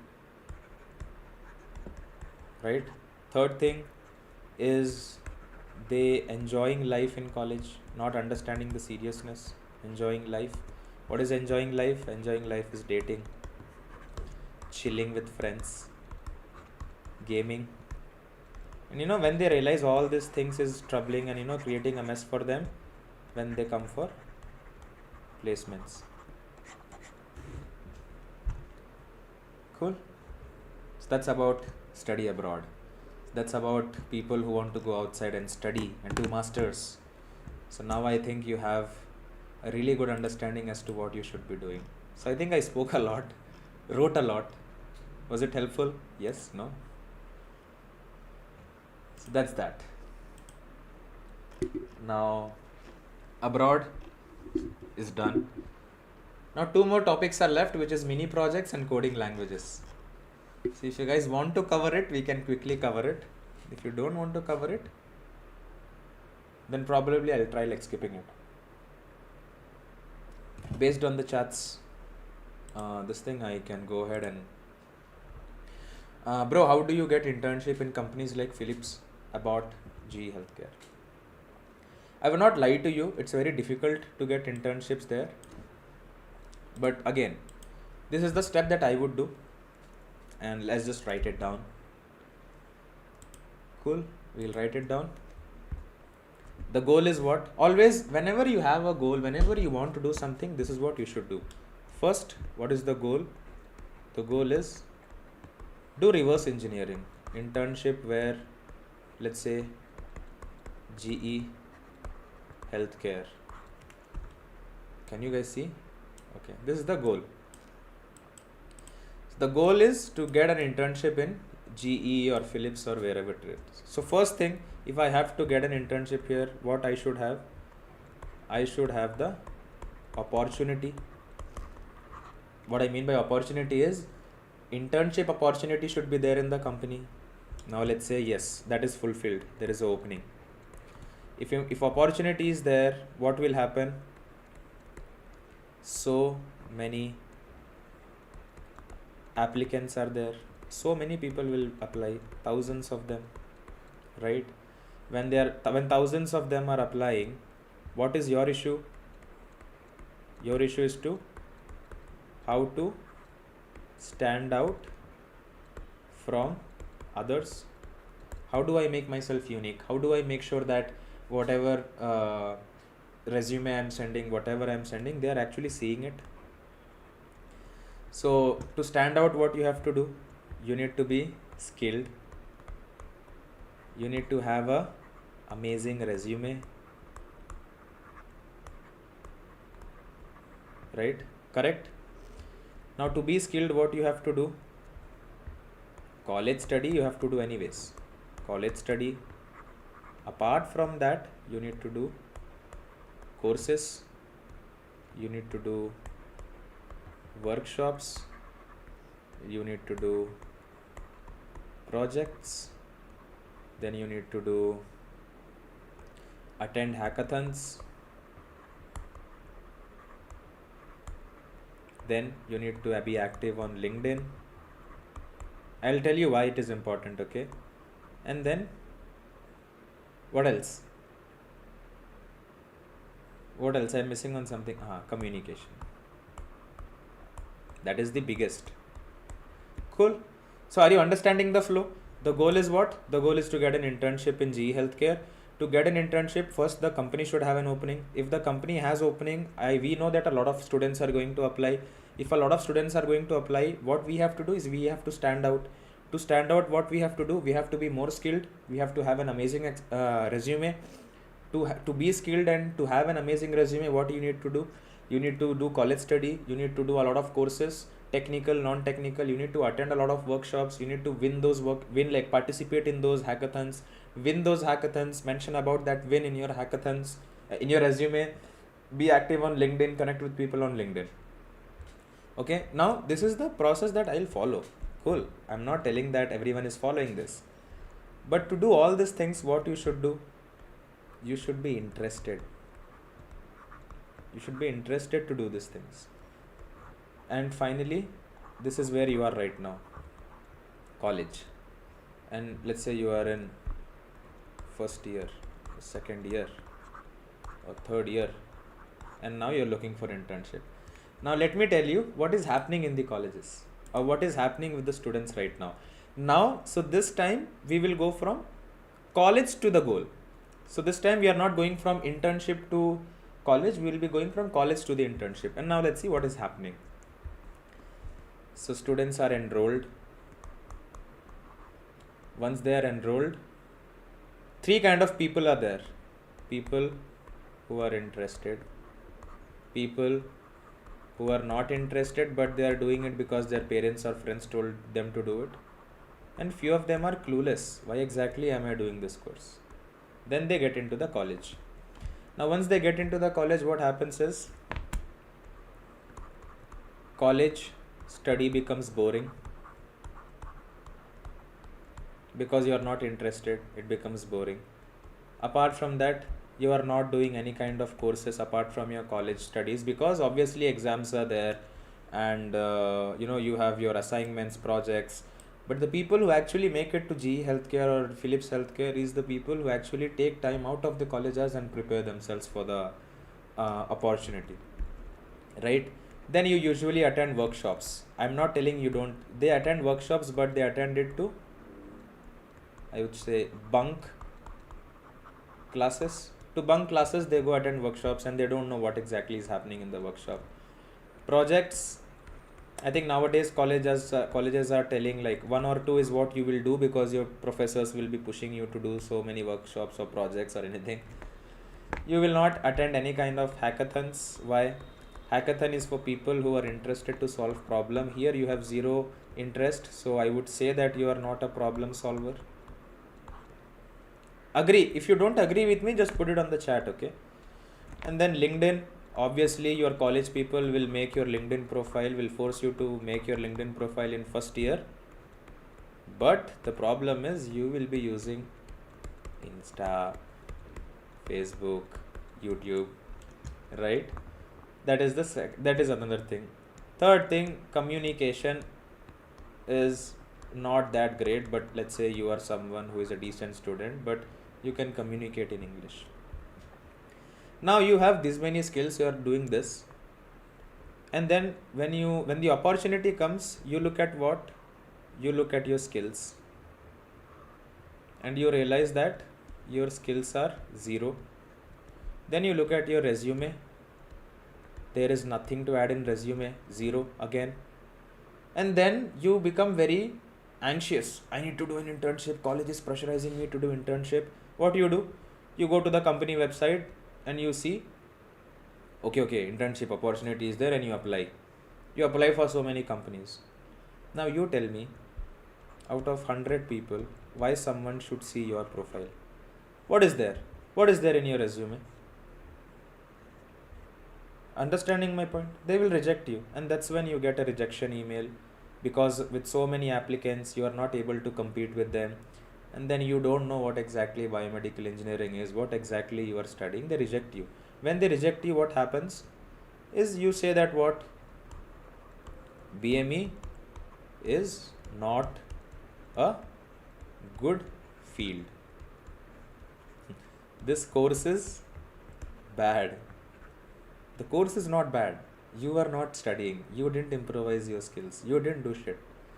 And out of these 1,000 applicants, there is an opportunity, and the person who gets the applicant is someone who is actually doing these things in the college. Do I make sense?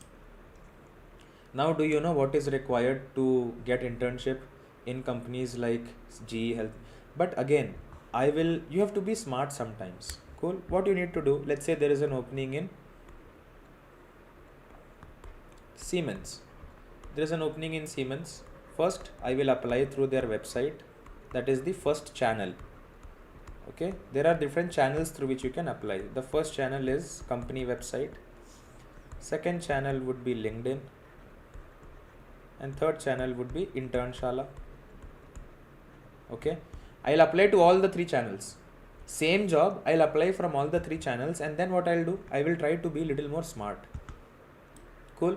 I will try to be a little more smart, and what I would do is I would actually go and I will reach to people on LinkedIn. How will I reach out? What I'll do is I'll go to Siemens website, LinkedIn page, and send friend request to all the people in that company. As soon as people start accepting my request, I will have what? I will have a message template. What is the message template?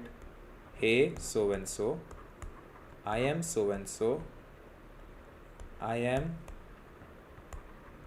reaching out because I am a biomedical engineering student, blah blah blah blah blah, and I am looking to learn or improvise my skills practically. Out of 100, like let's say you send connection request to 100 people, 20 people accept. Out of 20, 10 people uh, like accept your invitation. You send those 10 people this SMS. Do you think one person also will not reply? We need that one person. So when that one person will respond that this is the opportunity or this is what you can do, that is when I would mention what? I would mention them that I have already applied for the opening in Siemens. Can you please refer me and help me get that internship? And then this person whom I have connected with, he will connect to the HR. He will tell the HR that Thomas is the person who reached out to me. It seems that he has applied for this opportunity. Can you check if you have received the application and proceed it further? And that's when you get the HR call and they'll be like, I got your profile from so and so person. I see you have applied for the internship. So tell me about yourself. And that's how the interview process starts. So gone are the days where you are applying to 1 to 10 companies a day and you are waiting for HR to call. Why would she call? Why would the HR call you? They are not jobless. They have better profiles they can call. So you have to make sure that you are getting visibility. Your profile is getting visibility and you are able to actually reach out and speak to these people. So Kashyap, like I believe you have your answer right now. Yes, no? So always do what? Whenever you have a goal in front of you, what you have to do? You have to do reverse engineering. So you start, what is your goal? You write down first and then proceed one by one. Keep to do that, what steps you have to take. Once you have that in place, then start from here and follow the steps one by one and you will reach where you have to reach. Cool. What else? That's about internships in companies like Siemens and blah blah blah. Okay. Do you guys know you can actually create projects virtually? Now let's quickly talk about mini projects. Mini projects. Pum, pum, pum, pum. So I will tell you how I make projects, okay? Don't laugh at me or don't tell me that I am I am actually not doing anything or anything of that sort, because see, technology is there and it needs to be used. So why don't we just use it in a very smart way? Let's say I have to make a project on Arduino. Teach me how to make a, what do you want to make? Heart beat. Okay, let's start with the basic one. How to make a blind stick project on Arduino. Teach me step by step. Cool. So now this is the concept. These are the things we would need and this is how we have to do. So what I will do is, all the Arduino projects you can first make it virtually. So you can put Arduino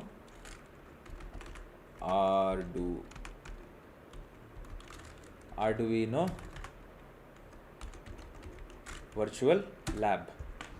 Cool. So you just click on the first link, which is arduinolabs.cc. Cool. So welcome to Arduino Labs, blah blah blah blah blah blah blah blah blah blah. Where is it?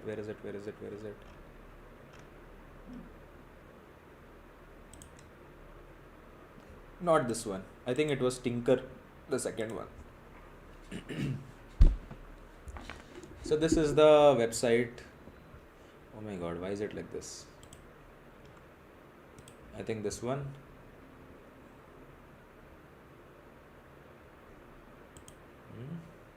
There was a website, how can I not find it?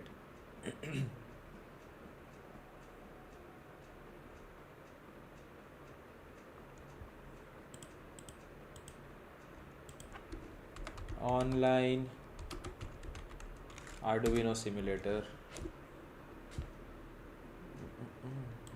I think it's this one only, man. Yeah, this one only, correct. Wokey.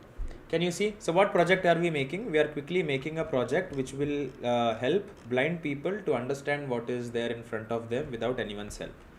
So we are making a smart blind stick using ultrasonic sensor to detect obstacles in front of the user. This is a medical problem that we are solving, that the patients face.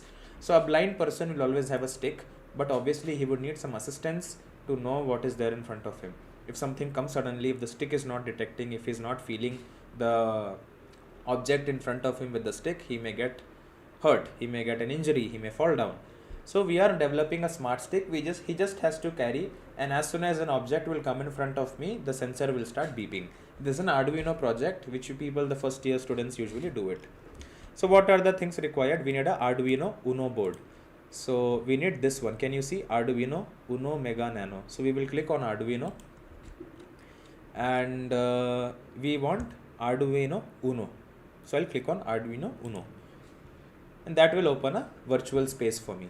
I'll just quickly move my camera to the center so that you can see how it's actually working. Cool. So this is the Arduino Uno virtual room. What I need to do is, I need an ultrasonic sensor, I need a vibrator motor, I need a breadboard, jump wire. So let's add things one by one. Okay, so can you see the plus sign here? Click on the plus sign. The first thing that we need is ultrasonic sensor. Okay, ultrasonic sensor is here. Then I would need a vibrator motor. Vibrator motor is not there. So let's not add motor because it's not there. Then we need a breadboard. Breadboard is not required. What is a breadboard? If you guys don't know, so here I can directly connect from pin to pin, but usually I will show you, there is something called a breadboard. So first year students, like as soon as you go to college, you will listen to these terms. This is a breadboard. Oh my god, leave it. This is a breadboard. Okay, so what you do is, when you are in college, you will connect one wire from here to here, then this wire from here to here. So this is like acting like a plate in which you are actually doing the project. So in our case, this is not needed, so I will delete it. Then we need jumping wire, 9 VV battery, PVC pipe or wooden stick, switch and all that shit. Okay, so let's set up the circuit first. Oh my god. Okay, so let's set up the circuit first. So we need to do is VCC of the sensor. Now you don't know any of these things. What I'll do is explain each step one by one. Now we don't know what is VCC, we don't know anything of that sort. So what we need to do is, we need to understand what VCC stands for, right?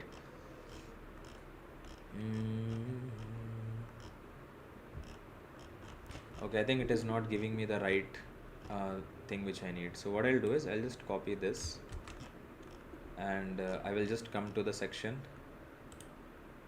I'll paste it here and I'll explain it one by one. Now you will understand what is VCC. So VCC to 5 volt. So this connects the positive power supply of the ultrasonic sensor to the 5 volt pin on the Arduino board. Can you see where is 5 volt pin? If I zoom it, can you find out where it is? This is ground. This is 5 volt. Can you see? Uno 5 volt. It is here. So what I need to do is, I need to connect VCC to 5 volt. Now let's see where is VCC. Can you see where the VCC is? VCC is this pin. So I'll click on this pin and I will connect it where? I will connect it to 5 volt ground. So this connection is done. Can you see? We connected that. Then second step is ground to ground. So this connects the ground of the ultrasonic sensor and the ground of the pin or the Arduino board, and establish a common ground reference for both components. So let's see, it has a ground. Can you see the ground here? Okay. Can you see the ground here? Yes. So can you just connect both of them? Yes, absolutely. Why not? So we are just connecting ground to ground. Let's move it a little bit. Cool. That is connected.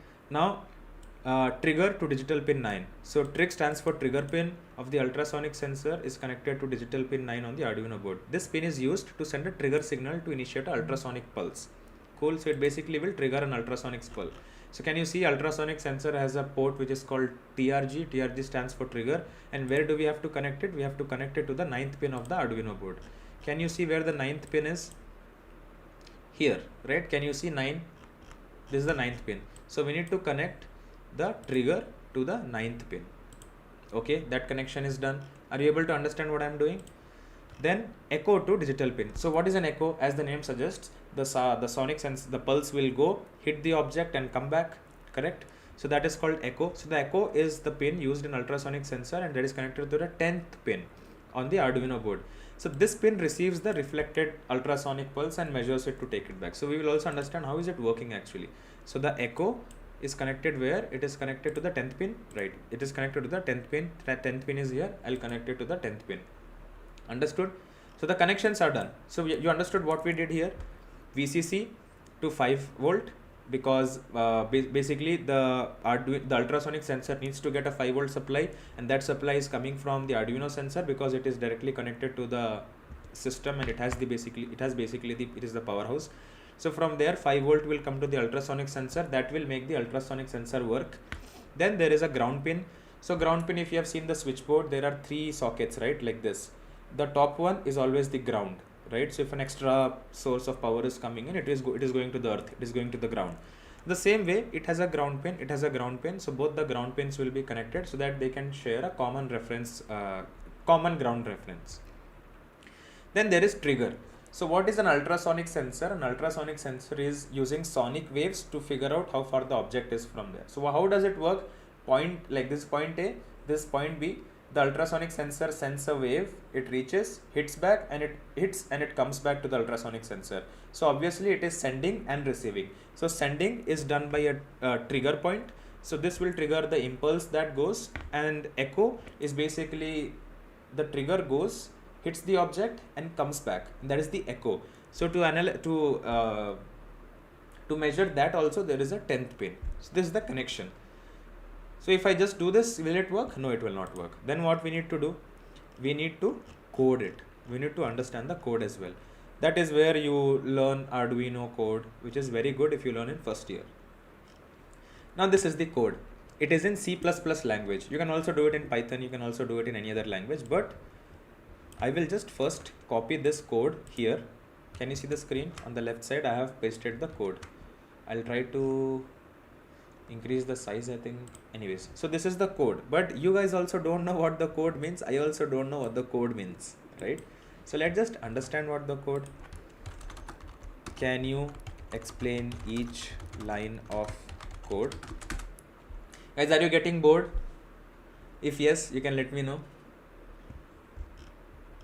Okay, now let's understand each template. The first is #include ultrasonic.h. Oh my god, my camera. Can you see? #include ultrasonic.h. Now I will just quickly go to the other screen and I will explain you one by one. Give me a minute.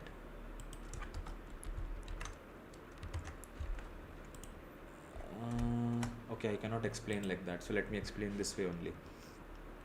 So #include ultrasonic.h. This is basically a library named ultrasonic.h.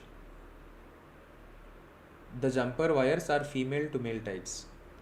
Yeah, correct. So there are like male to male, female to male. So there are different jump wires, but you can use not female to male. You have to use male to male because both the sides you are actually plugging it in. Cool. So this is the library. This is just the code. This is how you code, right? So the #include ultrasonic.h is a library which is already saved. Then your first is your declaring each points. So it is a constant. CONST stands for constant. Cool. It's a constant integer value. So let's say constant int. Int stands for integer. Okay. What are integers? 1, 2, 3, 4 integers, right? And trigger pin is this 9. So we are just defining what we have here. So can you see trigger pin is connected to the 9th pin, echo pin is connected to the 10th pin, and ground pin is connected to the ground pin. So what is happening here is the trigger pin, we are just defining it. Key integer trigger pin is connected to the 9th port, echo pin is connected to the 10th port. We are not having vibrator pin, so I will just, okay, I'll not remove it, but you can also remove it. But if I remove it here, I'll have to remove it here as well, and the entire code will change. So the vibrator pin is 13. So basically we are declaring each points that we have connected. In our case, we only have these 2 points. We do not have any other points, so you can skip these two. Cool. Now you have to also constant integer threshold distance is 20. 20 stands for 20 centimeters. Okay, so if you come back here and if you see here, constant integer threshold distance is 20. So it declares a constant integer named threshold distance and assigns it a value which is 20. Now this is the distance at which the vibrator motor will be activated. You can adjust this value based on your requirements. What is a vibrator? Basically, as soon as there is something in front of the object, this vibrator will start vibrating, and that's when the person will understand. So what we are doing is we are making a beep sound, but instead of the beep sound, this guy is using a vibration. Cool. So let's say in the threshold, here in the threshold, here, like you see, if you see, so if I increase the threshold distance to 30, it becomes 30 centimeter, 40 centimeter, 50 centimeter. And usually ultrasonic sensor do not have that much range, then that can detect distance ranging like 1 to 2 meters or 3 meters or 10 meters.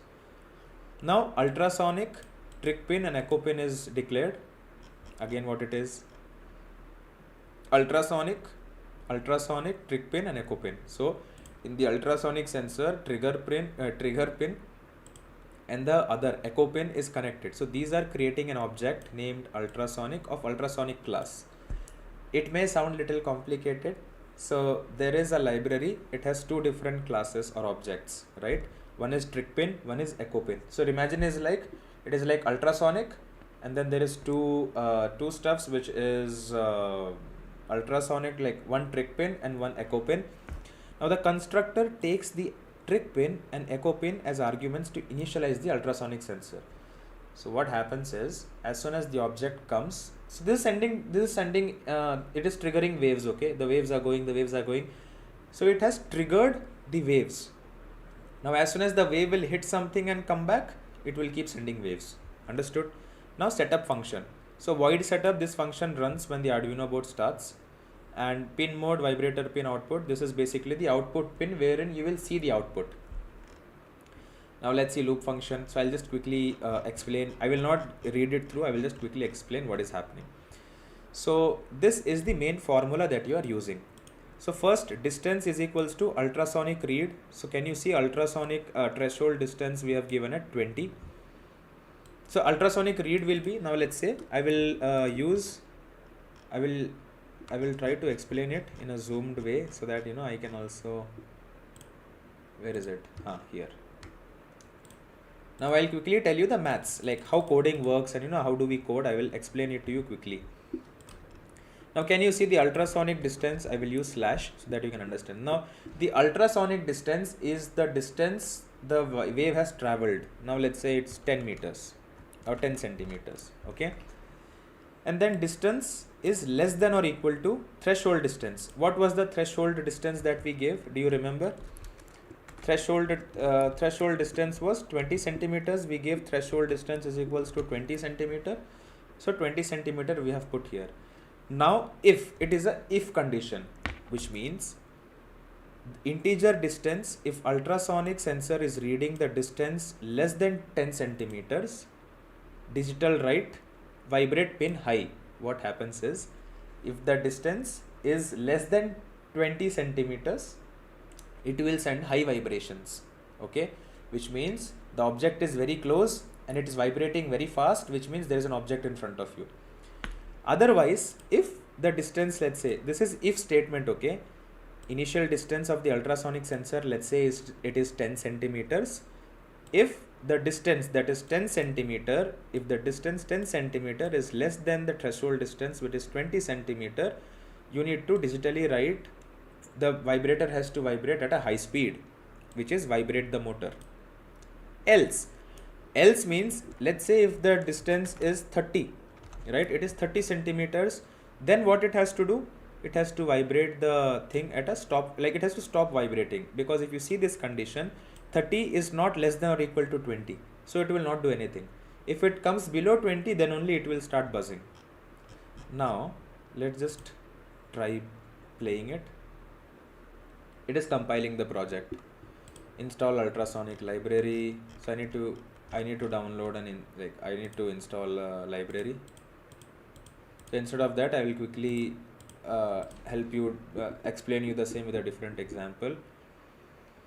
So this is like a smart. This is like the small I have in place. This is the code. Okay, this is the code. So I'll copy this code. I'll paste the code here. Cool. And then what I'm doing is Arduino board Bluetooth module. So we need a Bluetooth module instead of this. We need a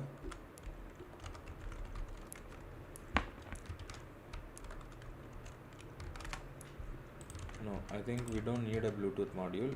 It should work.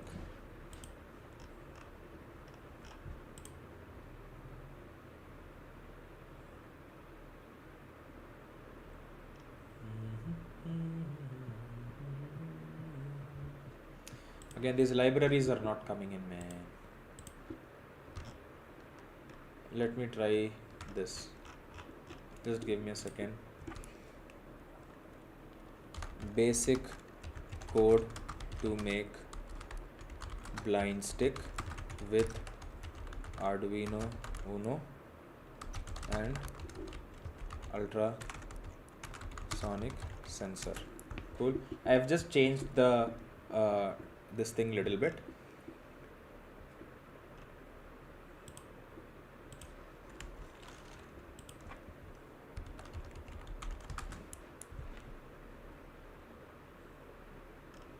Yeah, this is the code that, oh my god, what is happening?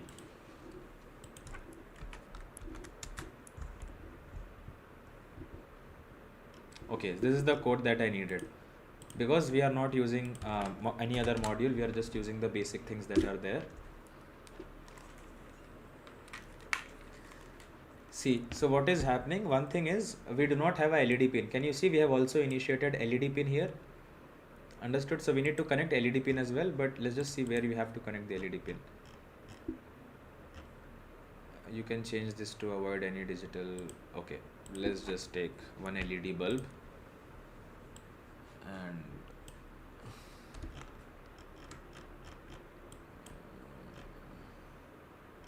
so it needs to be connected at a 1 ampere power.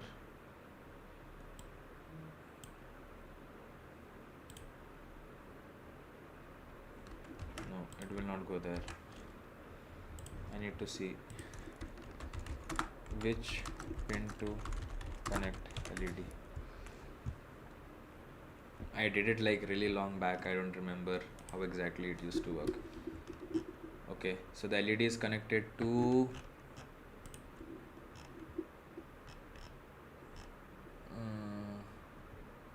okay, anode is connected towards my god, LED. Cathode to ground, anode to 5 volt. Okay, so basically this is the anode connected to, where is 5 volt? 5 volt, and the cathode to ground. Cathode is always ground. I will connect it to the ground. Okay, now let's just try running the code and see if it runs.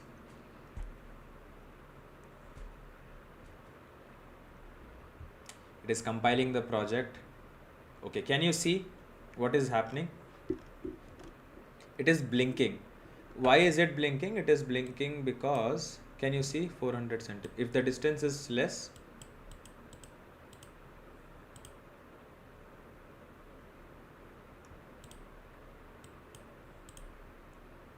okay, there is some issue. So trip pin 9, echo pin 10, constant LED pin is 13. You can change this to avoid any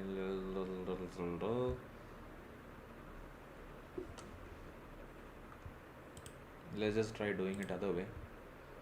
So if you don't want to do all this, you can always go to the where was this? Yeah, you can always go to the Arduino's official website, and you can actually just drag drop Arduino Virtual Lab. So what happens is in Arduino Virtual Lab, what happens is yeah. So if you say, if let's say if you guys don't know how to code, your college will have this. Okay, so your college will have access to these Arduino website, which you, so if you have your college email ID, you can just put it and use all this free of cost. So that is there, that is one thing. So this is how you can first try making small virtual projects, mini projects here. Anything you want to do, you have Gemini, you have AI with you, you can do anything that you want. Let's say, help me to make a mini project on biomedical engineering. Let's say you don't have any idea, you don't know what to do, and then you have to do mini project. What you need to do, I just gave this. So there are beginner friendly projects. Pulse oximeter, measure heart rate using this. So now what I'll do is, I will just take this, I will put it here. Teach me step by step how to make this. So instead of doing hard work, let's just do smart work, you know. So can you see, do you want to try this? Yes, no. If you guys want to try this, we can quickly try this in the virtual room. If you want to try it, we can. If you don't want to, then we can skip. If you guys are bored or anything of that sort, we can skip it quickly.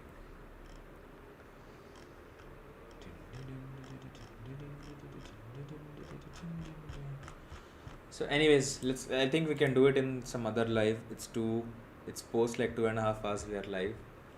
So I think mini projects done. Now what else is there? Coding languages, I think Python embedded C is the best coding language you can study to start off with. And that's all. That's all for today's live. So guys, did you guys enjoy today's live? Was it helpful? We actually, I think I spoke about a lot of random things. So if you guys liked it, please let me know. If you guys didn't like it, then please let me know as well. Again, more than happy to. B versus B Tech. So see, B Tech, as you all know, when you are doing a B Tech degree, you will be more inclined towards technical, like engineering roles, wherein you work with products, developing products, designing new medical devices or calibrating devices and stuff like that. But when you talk about a Bachelor of Engineering, it is more theory oriented study focusing on the fundamentals of engineering and the application based practicals, or the after doing this course you cannot actually get into a job because you are having like a more theoretical knowledge rather than having practical knowledge. And what else is there? So if you are someone who is wanting to do research and development, then you should go for BE and not go for BTech, because as I said, BE includes a lot of theoretical knowledge, it includes a lot of conventional teaching methods, it includes a lot of research focused study and stuff like that. And again, both are 4-year courses, there are no differences in that as well. And bro, can you discuss more about hackathons in the next live? Sure, absolutely, bro. I will talk about hackathons and workshops in the next live. I already have the topic now. So yeah, B stands for Bachelor of Engineering, BTech stands for Bachelor of Technology. When you talk about engineering, it's more conventional method of teaching where you are studying like pretty much things, everything you're studying is related to theory. And when you talk about technology, you are including a lot of technical knowledge based on practical aspects, application aspects and stuff like that. That's the difference between BE and BTech. And I think you should not be worried about this. If you are a research oriented student, go for BE. If you are a job oriented student, go for BTech. Obviously BTech has more value over BE because again, BE is preferred for people who go for research. That's there. What else? I think enough of biomedical, enough about courses, jobs and things like that. Today's live was good. I enjoyed it. I was able to talk about a lot of things, cover about a lot of things. And I think, oh my god. I think you guys can also say that now you have a good understanding about masters, you have a good understanding about mini projects, you have a good understanding about how to work towards your goal and things like that. So now if you have any random questions, last 10 minutes to the live, if you guys have random questions for me, anything you guys want to ask, anything you guys want to share or tell, more than happy.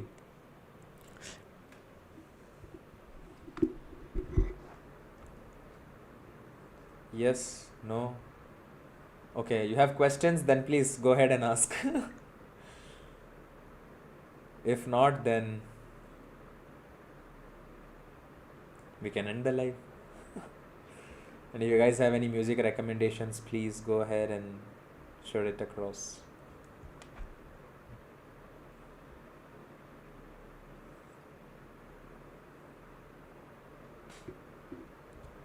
I think around 6-7 people are there still on the live. So if you guys want to listen to some music, listen to the music. Bro, are you a reader? Yeah, bro. Can you see there are a lot of books? The one on my table is Day Trading by Gary Vee, and there is Psychology of Money, which I have read, but I am reading it again because I need to learn how to manage finance. Then there is my journal. Then there is uh, The Subtle Art of Not Giving a Fuck. Then a lot of books. Yeah, I do, but I don't finish a book. I read it and then I get bored. I change the book and then I read it. I change the book and then I read it. So I don't read one book completely. Arya Kingdom, MTech in IIT. If you are getting admission in MTech IIT, then go ahead. Absolutely, don't think twice. But people like me, we can never get into IIT because I am dumb at maths. So I've never thought about it. So that's there. What do you think about Think and Grow Rich book?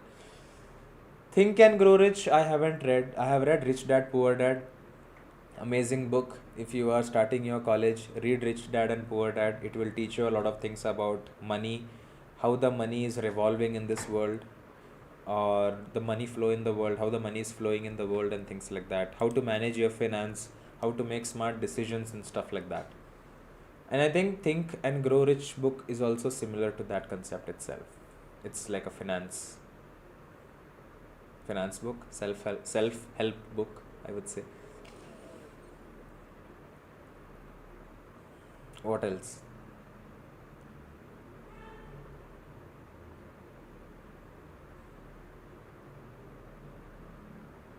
No more questions, no more doubts. Next video on what topic? You guys can suggest. So weekly I'll be posting 2 videos.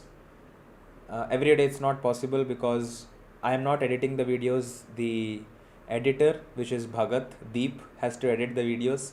So I have to record, send it. He needs some time to edit it. So 2 videos a week is what we are focusing on doing, followed by one Sunday live. And you guys can suggest what is the work of biomedical engineering. Unknown. I don't know your name. Sure. I was thinking of making a video on how to, like, I think I've already made a video on how to find jobs. How to find internships is what I can do, and what you can expect as a first year college student since you are going to college for the first time. What are the do's, what are the don'ts? We can do that, and we can talk about. So, how about I make one video every week on Friday, which is about biomedical news. So it's all about trending news from the week, which is from the biomedical industry. I can convert that into a newsletter as well and send it across to your email, followed with a YouTube video. So one video, my name is Ayaz. Hi Ayaz, how are you doing? I was just kidding. You didn't have to tell your name. Bro, about online courses not cleared. Don't worry, I have a video here which I have already made on the channel. So refer to that. Soumya N, which college did you study? Can you suggest good college in Tamil Nadu? Is this video suitable for biomedical engineering specialization with tips and tricks? Tips and tricks for what? Tips and tricks for what, da? You want tips and tricks? I will tell you tips and tricks. Depends on what. You said online courses, right? I'll share the video link. So that's the video which is for top online courses that biomedical engineering students can do. Tips and tricks. Again, what tips and tricks do you want? Bro, your current salary. My current salary. It can it can be from it can be from 12 lakhs to 17 lakhs, anything between that. 10 lakhs to 17 lakhs. Or maybe 13 lakhs to 17 lakhs. Or maybe 6 lakhs to 15 lakhs. I don't know. But I'm happy with what I'm getting, and I would say that biomedical engineering is really good. Tips and tricks on biomedical first year. I've already made a detailed video, bro. First year roadmap. Now again, what tips and tricks? So what kind of tips and tricks are you suggesting? Is it like a daily timetable for a first year biomedical student, or what kind of tips and tricks are you expecting? How to study, how to make notes, how to behave in a classroom. You didn't answer my question. Bro, what is the work of biomedical engineering? Bro, basically biomedical engineering in simple words. What do doctors do? Doctors save patients' life. So to save patients' life, they are using a lot of tools, surgical tools, MRI scanning machines, CT scanning machines, X-ray machines. So who develops these equipments? Who makes these equipments? X-ray machine, ECG machine, sugar machine. Who makes these equipments? A biomedical engineer is the one who makes these equipments. So what we do, a biomedical engineer basically is solving medical problems using engineering principles. Very technical, in simple words, is basically we are making products or we are making tools which will help doctors to save life. That is the first work that we do. And the second work that we do is we make products for people to improvise their lifestyle or to solve the problem that they're seeing from healthcare perspective in your day-to-day life. So you have like a thermometer in your home, so you don't have to go to hospital to know what's your temperature. So a biomedical engineer developed a thermometer which is helping you now to measure temperature sitting at your home. That was like a innovation that a biomedical engineer does. So I believe now you understand what is the work of a biomedical engineer. Must reading books for BME. I tell this all the lives, I think. So there is a book called Biomedical Engineering, Bridging Medicine and Technology by Mark Saltzman. So you can refer to that book, and he also has I think he also has a book, 2 volumes. You can just refer to any volume. That is the only book needed for biomedical engineer. None of the other books. That is the only book which you should read like your Bible or your holy book. So that's there. So again, the book name is, I will put it on the chat. And these are the books you will never find in your colleges because the studious people will steal it immediately. So you can download it from the WhatsApp community that we have, or you can download it, or you can get it from your college library. Biomedical Engineering, Bridging Medicine and Technology by Mark Saltzman. I think his name is W. Mark Saltzman. That you can check. I don't recall. That's the book name. Can you suggest good college in Hyderabad? I think the only college that I know is Osmania University, and that's like a pretty good college. So that's there. I think next live we can talk about how to figure out which college is good, which college is not good, because it's already like very late and I'm also a little exhausted. It's like 2.5 hours I'm continuously speaking. But I think Osmania is a good one. What else?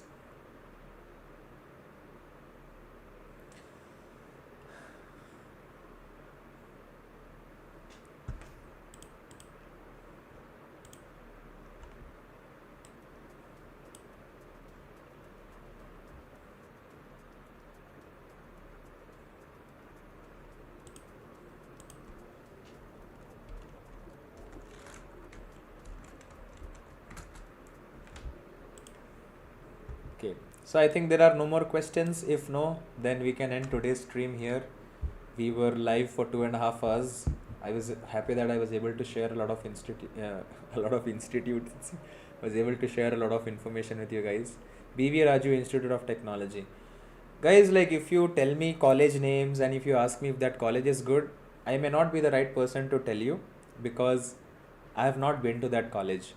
So I think I should not be commenting on that topic. Really, I'm confused about biotechnology and BME. I have made a video again. It's there in my channel. Watch that video. You will understand which one to go for, biomedical or biotechnology. Bye, bro. Bye, Bhuvneshwari. Good night. Take care. Marvel or DC? Not Marvel, not DC. I watch movies. It's not like I prefer only Marvel or only DC. It's not like that. Is that the movie should be good?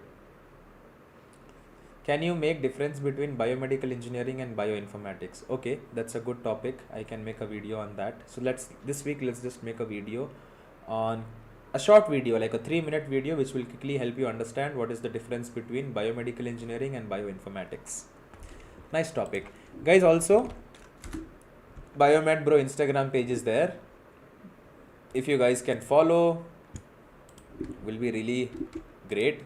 I'm planning to start posting content there, like reels and stuff, but I just need to figure out some time to do that. So once we have time, obviously, like we will be starting content on Instagram as well. That's there. So I think around 7 people are still there. If you guys have any questions, where are you now? I'm currently in Bangalore, and I am working for a firm, healthcare firm, but I'm working from home. It's a permanent work from home job. So I'm in Bangalore to answer you. What else? Damn, it was a crazy life, bro.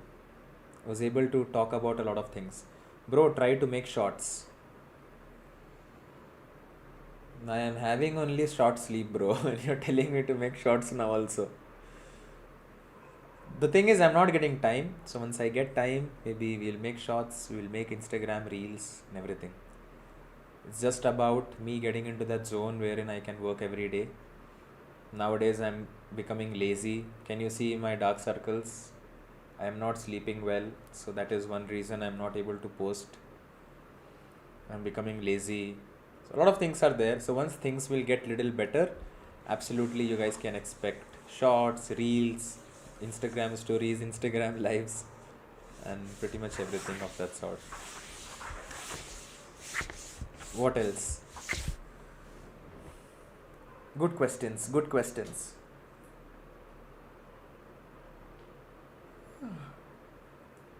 That's that.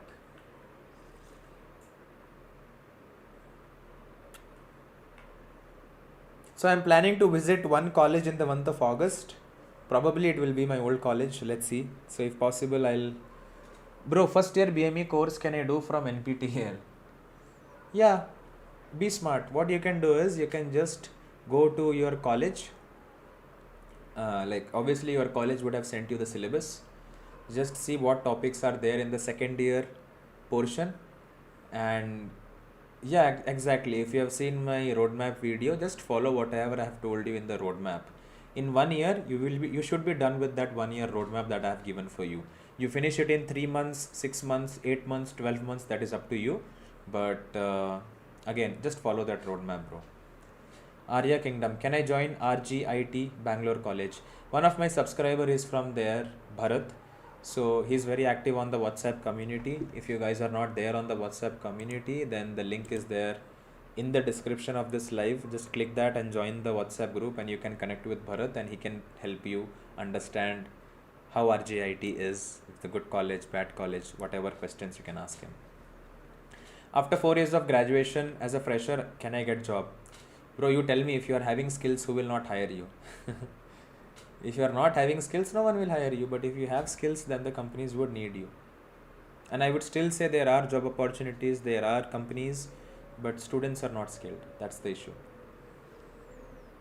If that course is not there in NPTEL, do some other course, but do something. Okay. Anyways, I am exhausted for today. I will see you guys tomorrow or next week. I will see you guys live next week on Sunday. And this week, expect 2 videos. Difference between biomedical engineering and bioinformatics. and weekly news updates from the biomedical industry. I need to get certified in that course, so I need to do it from NPTEL. Yes, absolutely, you can do that course from NPTEL. You will get a certificate as well, and one of the subjects are always there in the NPTEL which you want to do, so don't worry about it. So I think that's all, guys. I will see you guys next Sunday. Timings will decide, and yeah, join WhatsApp community. Very active there. You drop a message, you will get my response there. So that's that. So I'll see you in the next live. Till then, stay safe, guys. Stay home. Signing off. It's your Biomed bro. And before you guys leave, just listen to this crazy song, which I am obsessed to. I know I will get a copyright for playing this song, but I don't care really. So listen to this song, and you guys can chill.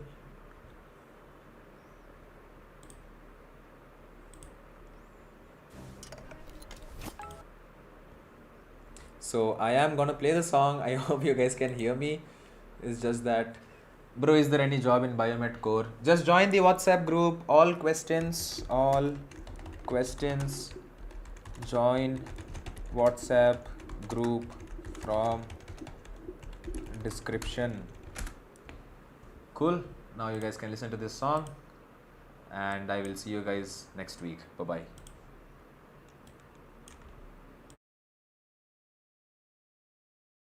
Warning. The stunts in this movie. Hey, shut the f up!